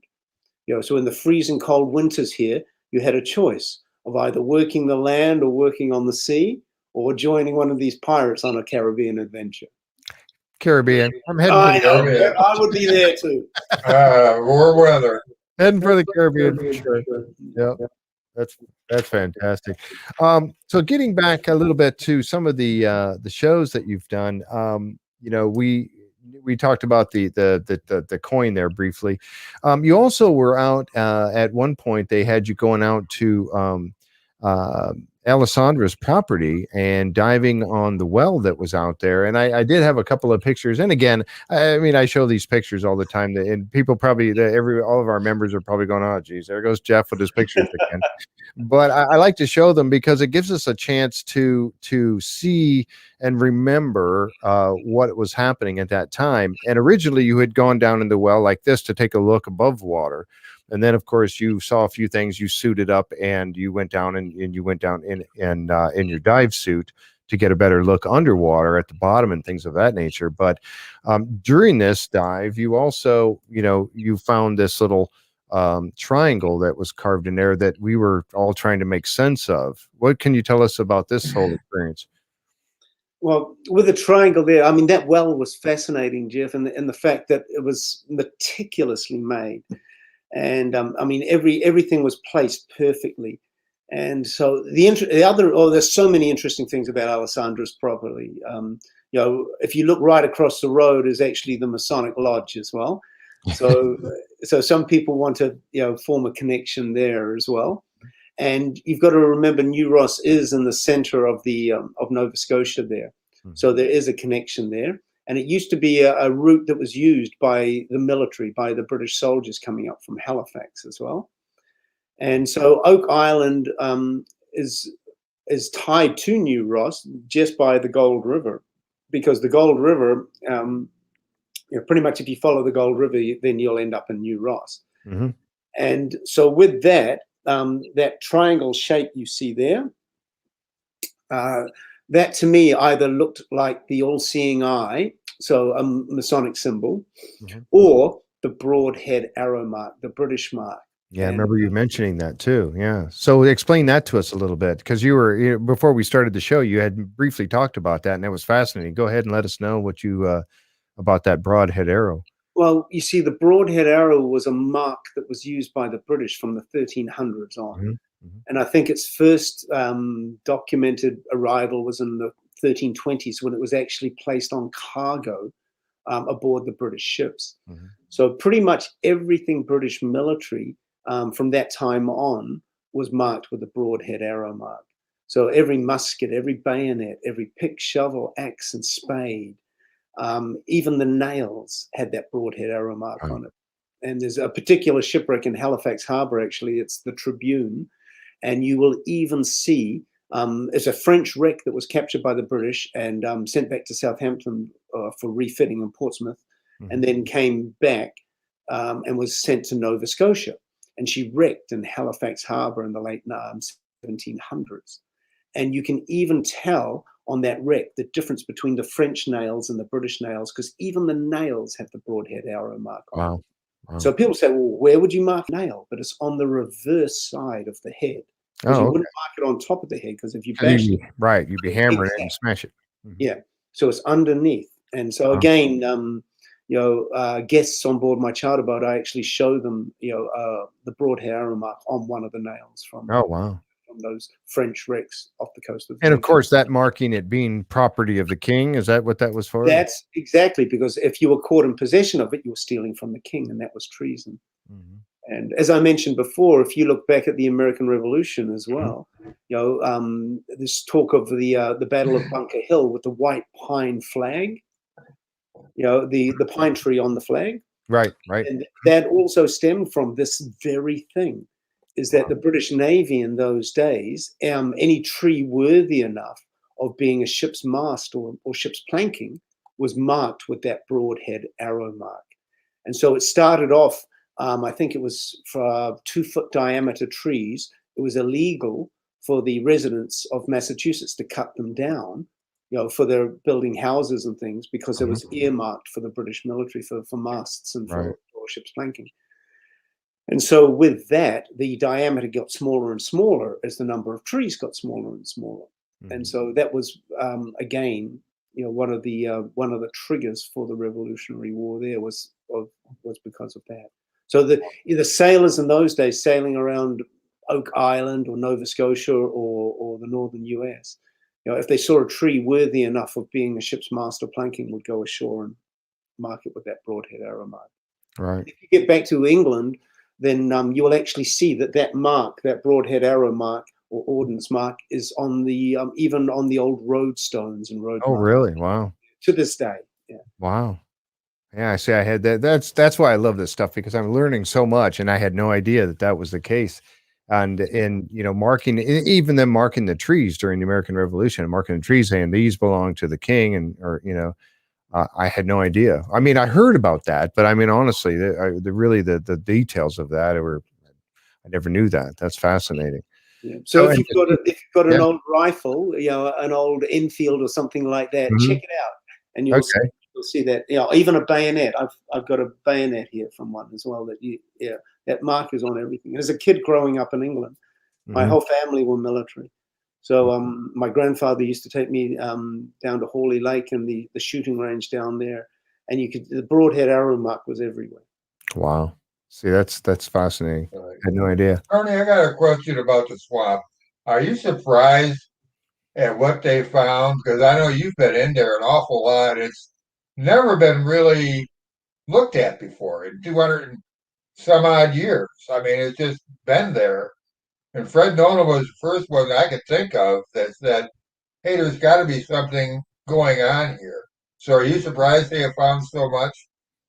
No, I'm not, Jack. I always thought the swamp held a key or held something. People will always pick the low-hanging fruit. And so if you go back to the whole story of of Oak Island and the guys in 1795, coming ashore, seeing the oak tree with a block and tackle and a depression in the ground. I mean, the low hanging fruit there was that, the depression where they started digging. Mm-hmm. Was anybody going to jump in a swamp and start swimming around in the mud and the muck and the eels and the, crap?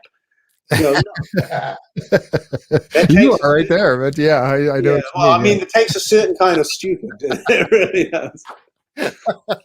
So, yeah, and so no, I've always thought the swamp was a great place, and it's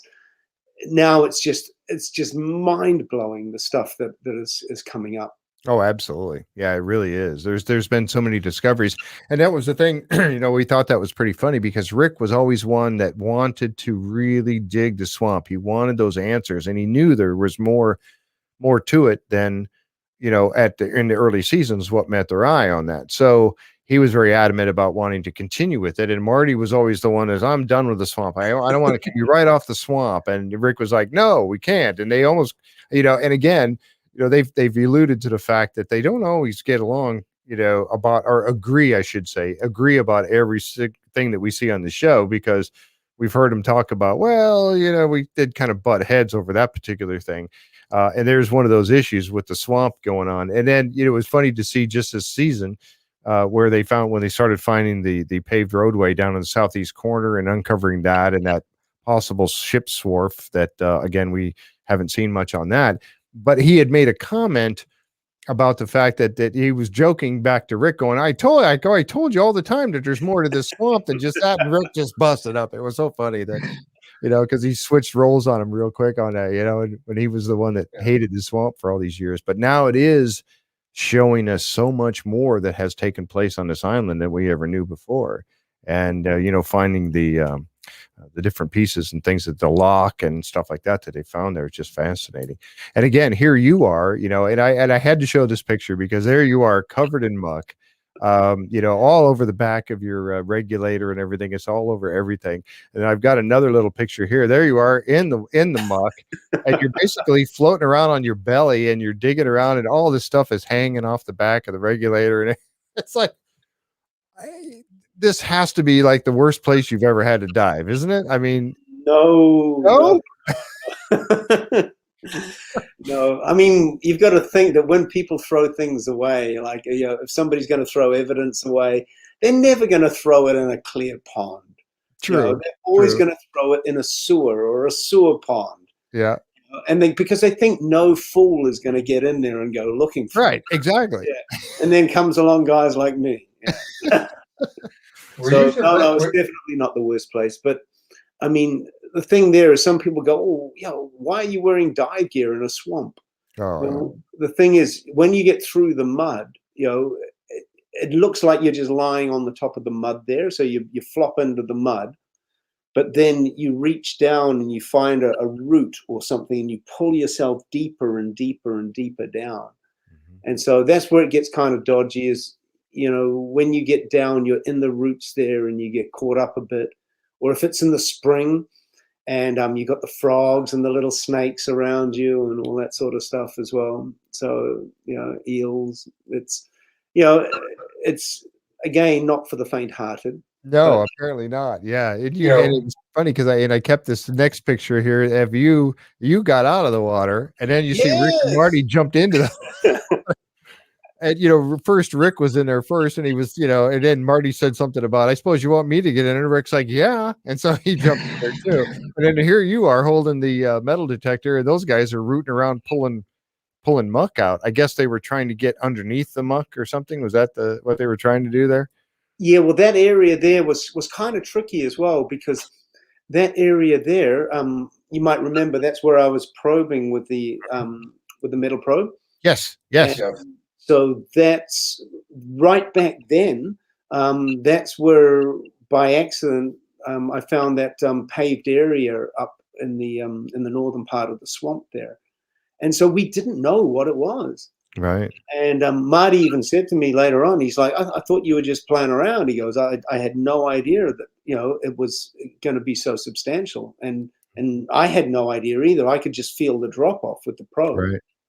And it wasn't until season 6 that Yeah. we really looked at that. Right. Now, I know there was a portion in this, it may be right around the same time, but you had pulled up a couple of very flat rocks. And they Yes. were wondering, what the suspense was building because, oh, what's he bringing up? What's he bringing up? And it was a flat rock. And you had 2 or 3 of them that you brought up and showed them. Is And that was from that road area.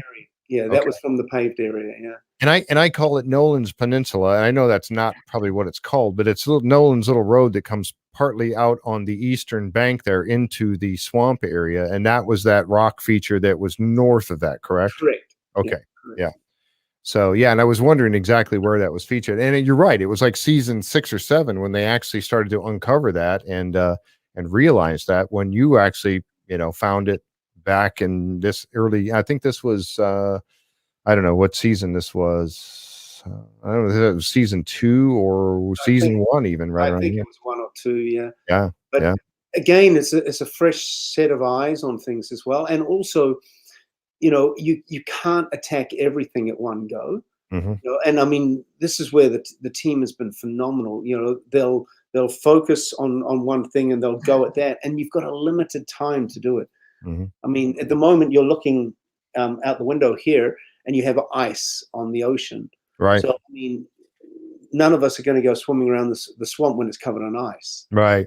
Unless you cut ice holes through it. Speaking of ice holes, that's one of Deidre's favorite things, talking about ice holes everywhere. Oh, okay. Yes. Yeah. And it was those, and I did want to bring that up. They were a good segue into that. Those ice holes. The only place ice should be is in your drinks, guys. There's something wrong here. Yeah, I know. Yep. And so, but Deidre brought that up at Deidre White, and I did too, talking about those 3 or those 4, I think it was like 4 ice holes that were forming, and Dan Blankenship originally saw them as far as we know anyway on the show. And we were thinking right off the bat, oh, this is because there was warm water coming up and melting the ice right there.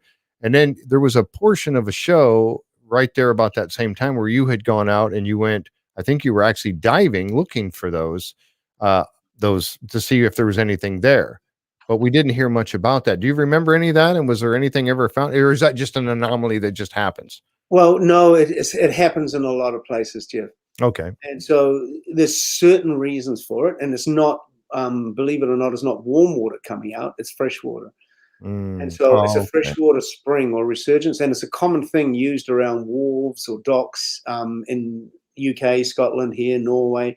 And so it's a bubbling type system. And what it does is it stops the water from freezing by aerating it. So, and it's the same thing here, is around that South Shore side. And you can have a freshwater spring bubbling up that'll stop ice forming on the top. Okay.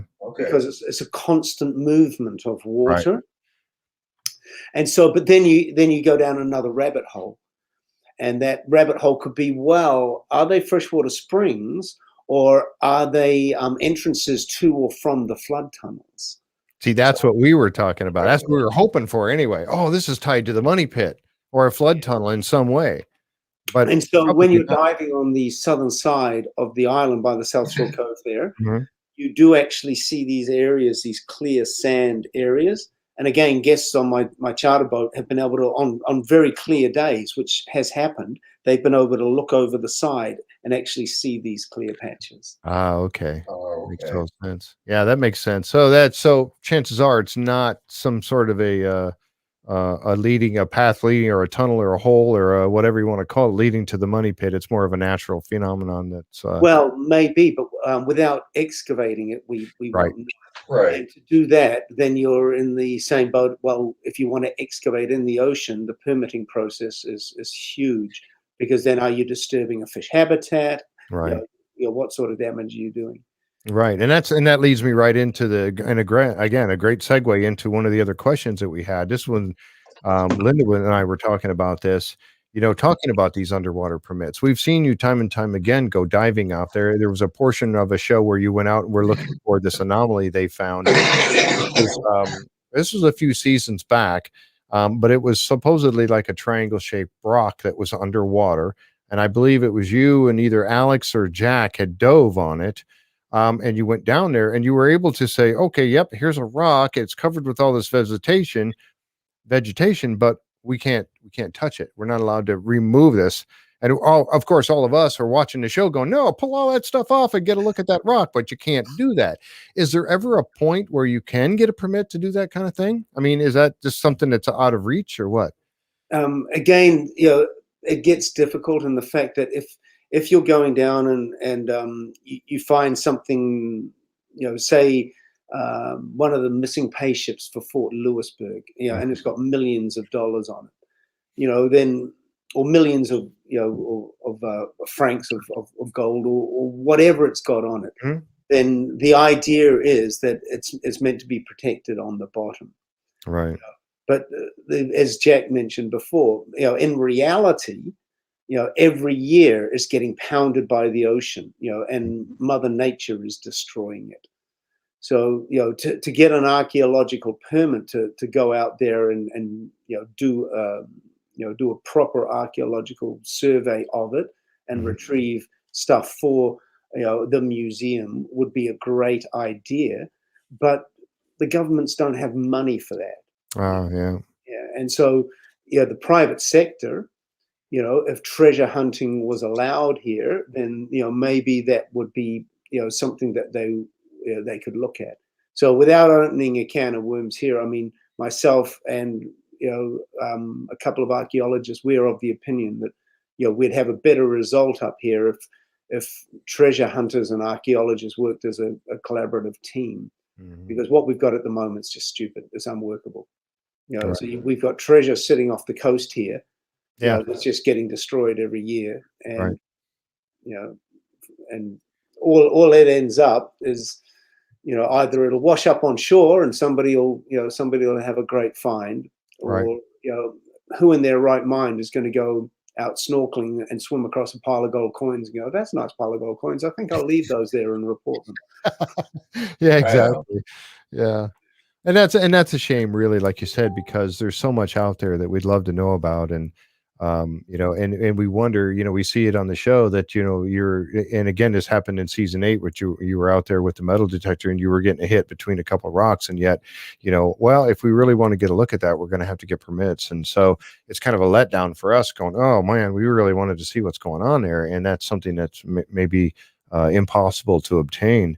I'm looking at the clock here, and I usually cut these short at about 2 hours, or cut them off at about 2 hours. We got about 20 minutes to go, and we've touched on a few of the questions that some of the people have had. And I know you sent me some pictures too, that we haven't even touched on. And this is what happens every time we get these shows going, and there's just so much wonderful information that, time just flies by on us, and we never really got a chance to get to everything that we wanted, unfortunately. But I did want to talk real quick about, and I'm going to show this picture real fast, and then we can just kind of explain. You did find this, what we were told was a 17th century plank that was found. You found this out there in the swamp, and then you brought it up, and then, of course, there's a picture of Jack helping you get it up on the beach. Obviously you remember this? Was it your opinion this was from a ship or something? What do you remember? I don't necessarily think it was a ship's plank. It just doesn't have the width of the timber for that, but definitely could have been an internal partition or part of maybe down in the cargo area for separation of cargo, for separation of animals. And the crazy thing is it's not uncommon here to find shipwreck timbers washed up. Okay. So again, this is where we get into the thing. Was it from a ship that sailed into that lagoon area in the northeastern side of what we call the swamp now, which would have been a deeper lagoon back then? Right. So did the ship come in and get broken up, and, as I said before, maybe sealed up a cave system there, or maybe it was destroyed to hide the evidence? And other people say, well, why destroy a good ship? But if it was a dog, if it had been damaged in a storm, and they wanted to get rid of the evidence. And again, to play devil's advocate, some people think that Blackbeard actually rowed his ship, the Queen's Anne Revenge, up into the shallows so it would get stuck, so he could coordinate and consolidate his crew onto the other vessels, because the Queen Anne's Revenge was the largest of his vessels. So with that plank, I don't know for sure. And another possibility is that it was from a shipwreck offshore, and that a storm picked it up and threw it into that area as well. Mm-hmm. So many theories. It's a typical Oak Island. It's more theories and more questions and less answers. You know what? Everything, Jack, everything we turn up is not so much of an answer. It's just another question. Yeah, and yeah. That happens all the time. Yeah. And I mean, with the South Shore Beach area, I mean, I know you've got a couple of photos there, Jeff. So you got South Shore there, one that's labeled South Shore. So that okay. there is what the South Shore area looks like on a nice day. And you'll actually see part of the Money Pit area there. And so that's what a nice day there will look like. And then obviously you've seen the breaking ice and that we've got at the moment. Okay. So, here we go. Yeah. I found the page. It took me a moment. Sorry about that. Yeah, there's the South Shore. So, that's a nice day on the South Shore Coast side. So, great diving day. Again, the sunrise, it's nice and early in the morning. But again, it can change so quickly. So there's another one there of the fog coming in, and I think it's yes, well done, Jeff. A good click, a lucky click there. But yeah, there it is. Yeah. We're looking at the fog. So you're looking at Squid Island, Mash Island, and Round Island there, and that large fog bank moving in. Wow. And so that's just sneaking up on you like that. And so then if you look at the bad weather one down the bottom there. Let's see. I might have to let me back out real quick because I don't know if it's the next one. Let's see. Here's one of looks like a sailboat. Oh yes. So that's Squid Island. Uh-huh. But now you've got nothing else. The whole lot in the background there. The fog has moved in that quickly. Wow. Let me see if I can find that other one real quick. Bear with me just a moment. Let's see. So that one's just off South Shore Beach there as well, off by the Money Pit area. Oh, there's one. You could change in a matter of a couple of hours. The weather can completely change on you that quickly. It can, Jack, and that's what happened to me and that's happened to me and Jack out there, and me and Alex out there. Some days it's great, and then other days it's like, oh my God, this is a great diving day, guys. Let's go diving. But they've got assets tied up all over the place with other stuff, and it's just not the day to dive. Mm-hmm. And so again, there's a lot of things I can do, but I can't control Mother Nature. No. Let's see. There's one here of the sun. Is this one of the ones you were talking about? Oh, that's the sunrise just outside my house here. So you can see it reflecting on the ice in the bay at the moment. And you get to look at this every day. That's what I get to look at every day. Oh, that's awesome. I envy you in that right there, because I love the water. I being in the Navy and being up around Lake Superior and Lake Michigan and all that over the years, I just love the water so much. But that's fascinating that I'm very jealous that you get to see that every single day. Yeah, you just got to get your sorry ass out of bed at 5 o'clock in the morning. Yeah, exactly right. Let's see. I'm trying to find the other picture you might have had on that. There's some pictures here that you had, and I'll bring this up here real quick. Looks like you and a buddy having some coffee there in the morning. Oh, that's my other skipper. That's Skipper Ken. He's also the genius that put together that ROV that we were using off the coast the other year. Oh, okay. So, yeah, it's an amazing piece of kit. So it's an ROV that's actually got a metal detector on board. It's got sonar. It's got a thing called USBL. So it's GPS that works underwater. Mm-hmm. So people say, well, how can that be? There's no satellites underwater. But what it is it's got a wireless transducer you hang over the side. So there's a signal that goes between the wireless transducer and the ROV, and that's what gives you your position. So even if it goes into an underwater cave, by it talking back to the transducer, you can see in real time where it is. Oh, that's fantastic.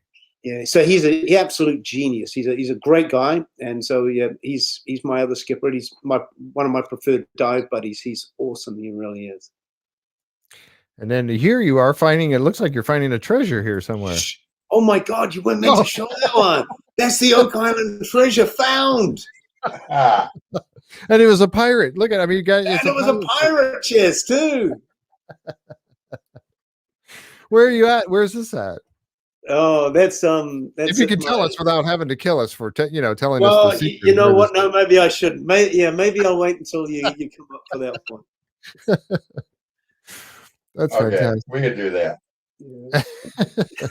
What else we got? Oh, here's another picture. You're wearing the cold weather gear there. And where's this off of That's Isaac's Point there. Isaac? Okay, yep. Yeah. So that's Smith's Cove. All right. And so that day, we were actually, me and Ken were using the ROV just off the shore there. Mm-hmm. So that wasn't that long ago. And that was, thank God, after the wind picked up and broke the ice up. So the ice actually came and solidified around our boat that day. Oh, so man. the ROV cable, we had to keep breaking the ice. So when I mean, how long ago was it? Was this like recently? A couple this year? Yeah, no, oh wow. we got ice out there at the moment, but the wind's changing direction now.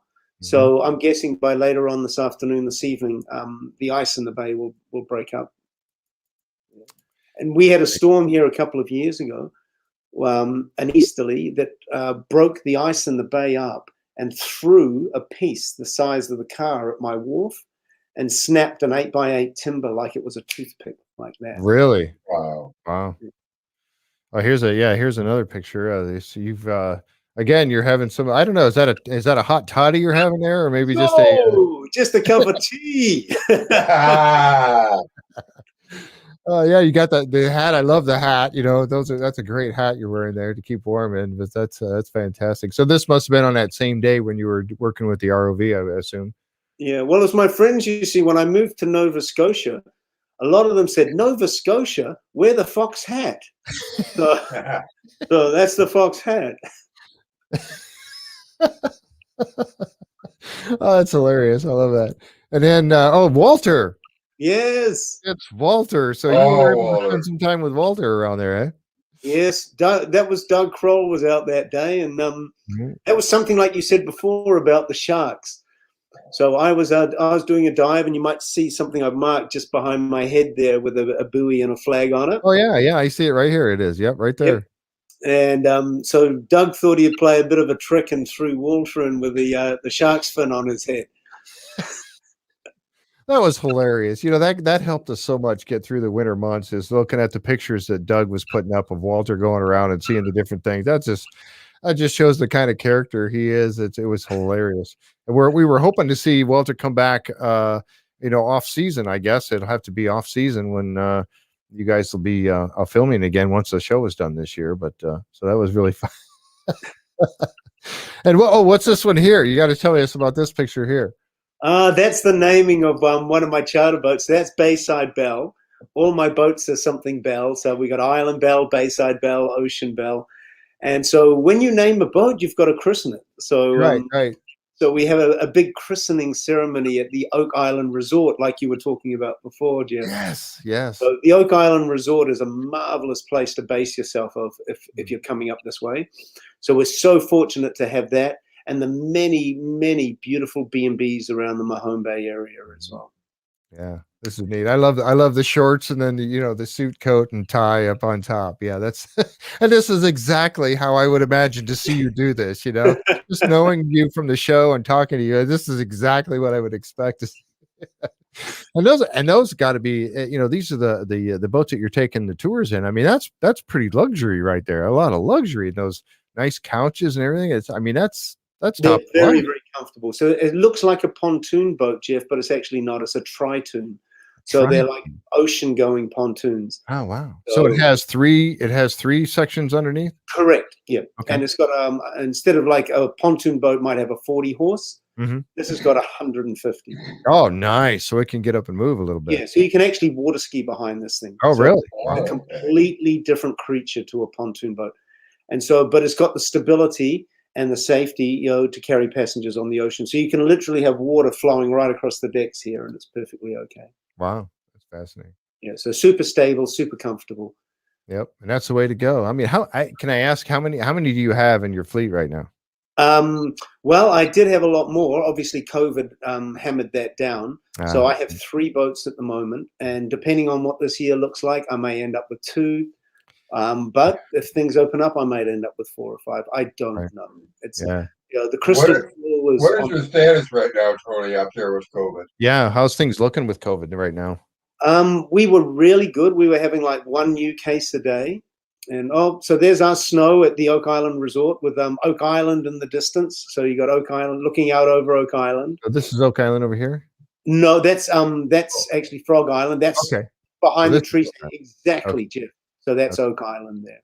Wow. And so a lot of the fans that come up and stay at the resort or do the Oak Island tour, that's the view they get from the resort up there. So they can go and have a martini or a drink or a lunch on the deck and overlook Oak Island there as well. Oh, that's awesome.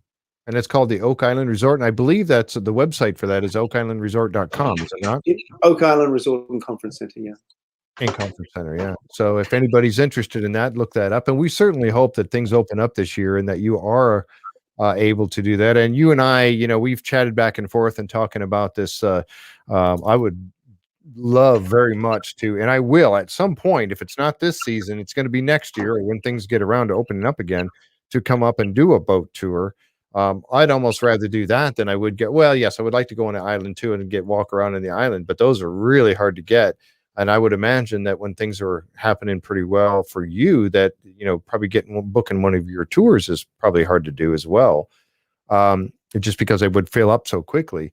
But you and I have talked about that and going out and having I want to do the sea tours, Salty Dog sea tours. And I've got my hat right here, Oh, thank you so much. Yeah. Thank you so much, Jeff. Yeah, you got to support the swag, and that's absolutely right. I've got to get one of those. I know I didn't get one for Jack. I'm sorry, I should have. I know. You can have the Salty Dog mugs as well. So, yeah. Send me the link, Tony.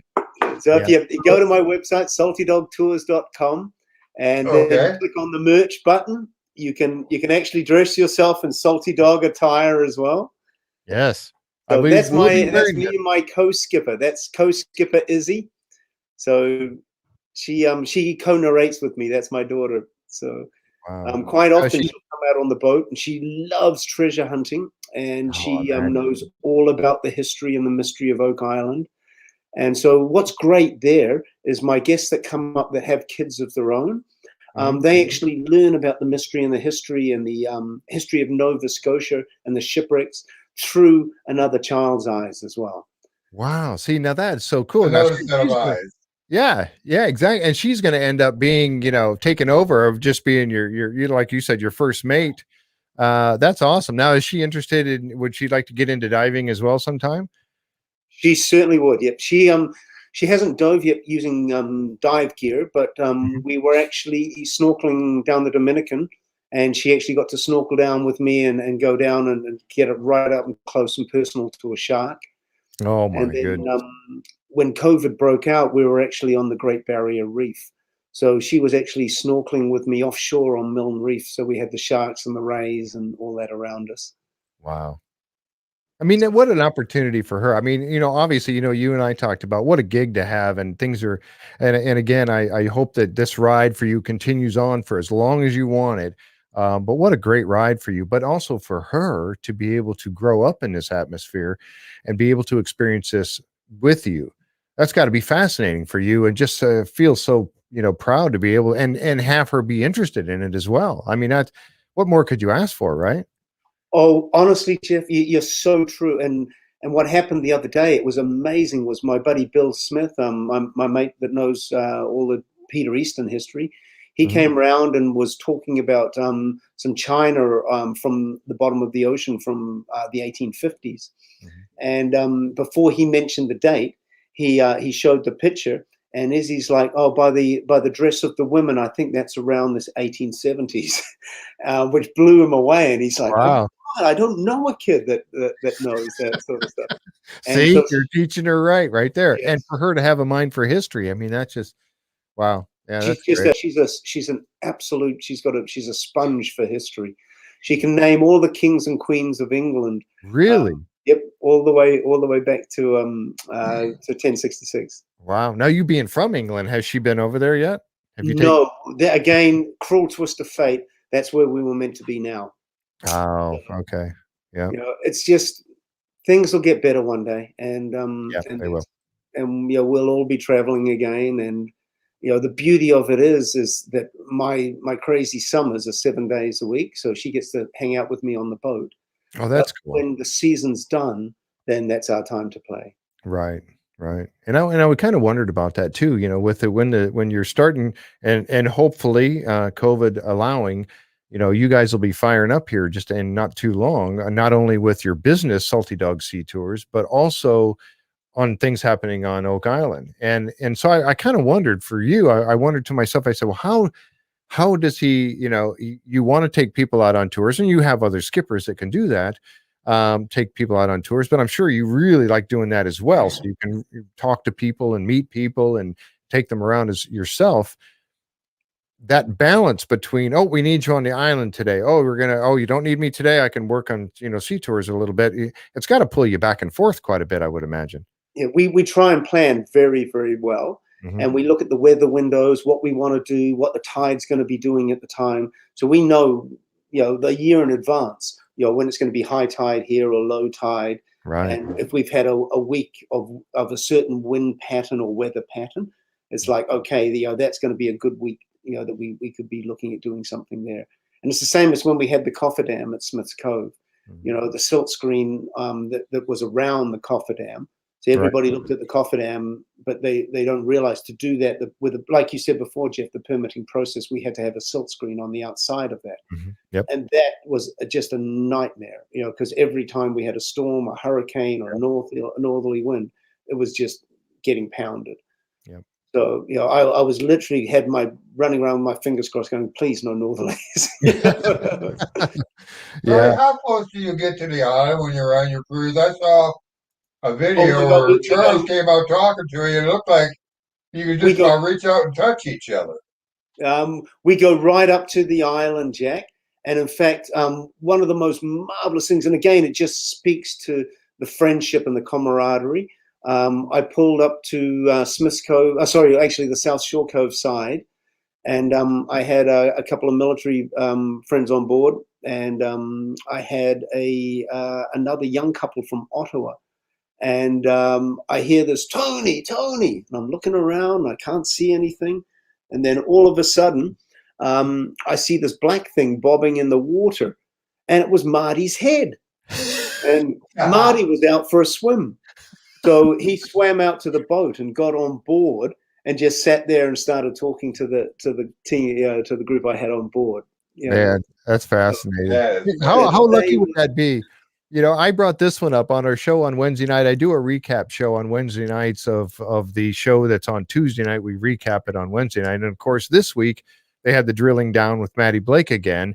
And I thought I brought this picture up because, you and Maddie were on the boat together, and then these lucky guests. And I said to everybody, I said, how lucky would it be to be one of these guests to say, oh yeah, we're going to take you out on the boat today. And I'm going to be your skipper. Not only that, but also we got Maddie Blake here. And then as you're going around and explaining things to him, you pull up by the beach and there's him walking right out there on the beach with you going, hey, how you doing? So you get to meet Doug as well. It's like, this is crazy. I think that's Scott, isn't it? No, it's either, I can't tell. I think it's Doug Kroll, or it's come walking out on the beach there. Yeah. Charles usually comes down and says hello. No, that's right. It is. It's Charles Barkhouse. Yeah, that's right. Yeah, so Charles usually comes down and says hello, and so which is fantastic for my guests. It really is. Yeah. So again, it speaks to the camaraderie and just fascinating. Phenomenal guys. They really are. Yeah.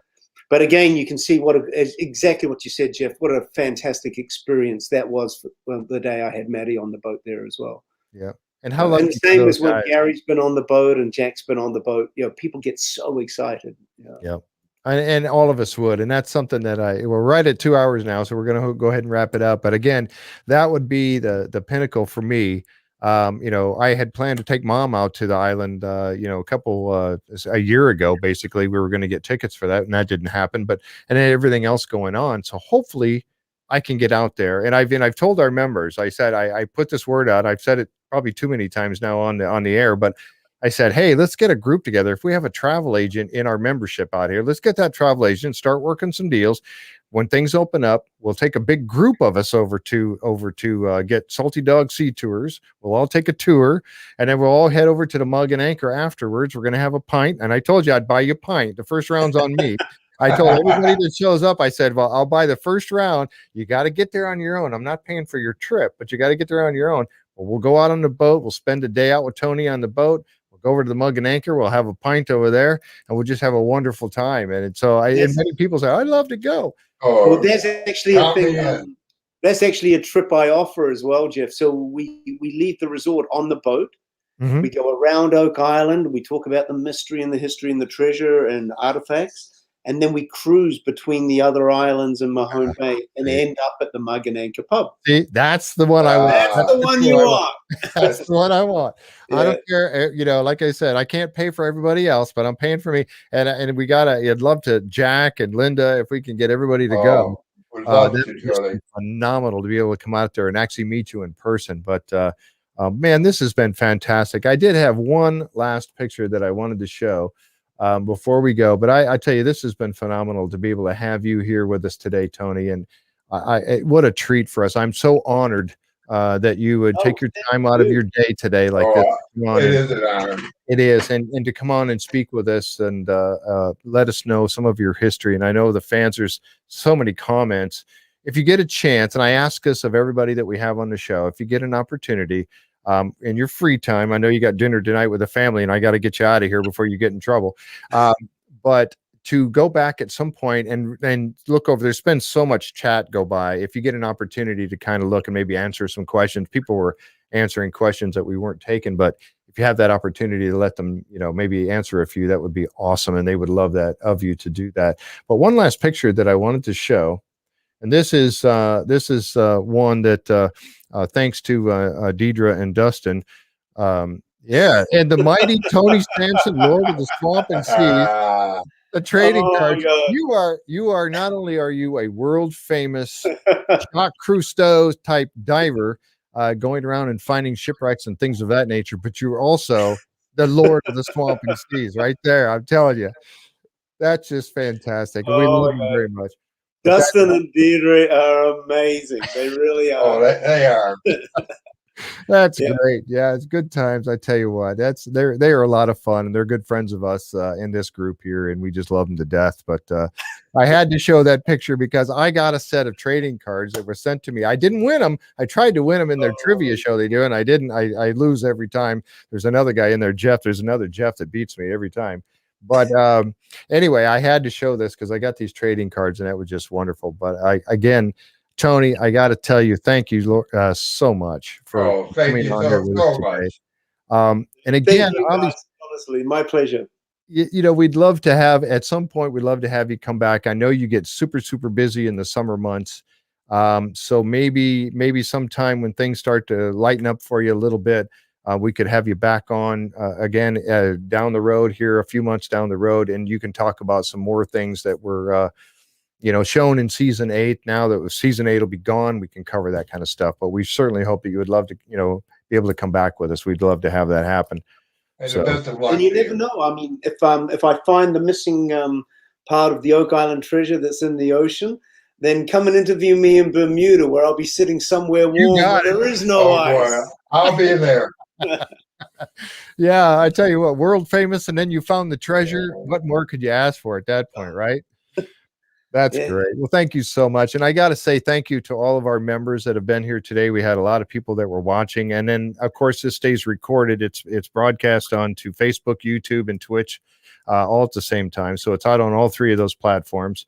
But I can't thank our members enough to come out and watch this, and people will watch it continually over the next over the next year. And we just thank you so much for coming on. And if you guys, I want to throw this out there a little bit on my part. If you are watching on YouTube, or if you watch it later on YouTube, please, down there in the lower corner, there's a subscribe button. We really hope that you would subscribe to the channel And that way you get to know about new things coming out. And when we put out a new show, it tells you right away if you click the notification button. We really appreciate that. And I love those subscribes because it really helps us out in the long run. But again, Tony, thank you so much. Jack, Thank you, Tony. my co-host, thank you for being you. here. Linda Simpson working the chat out there. Yes, She's been working Linda. hard talking to people.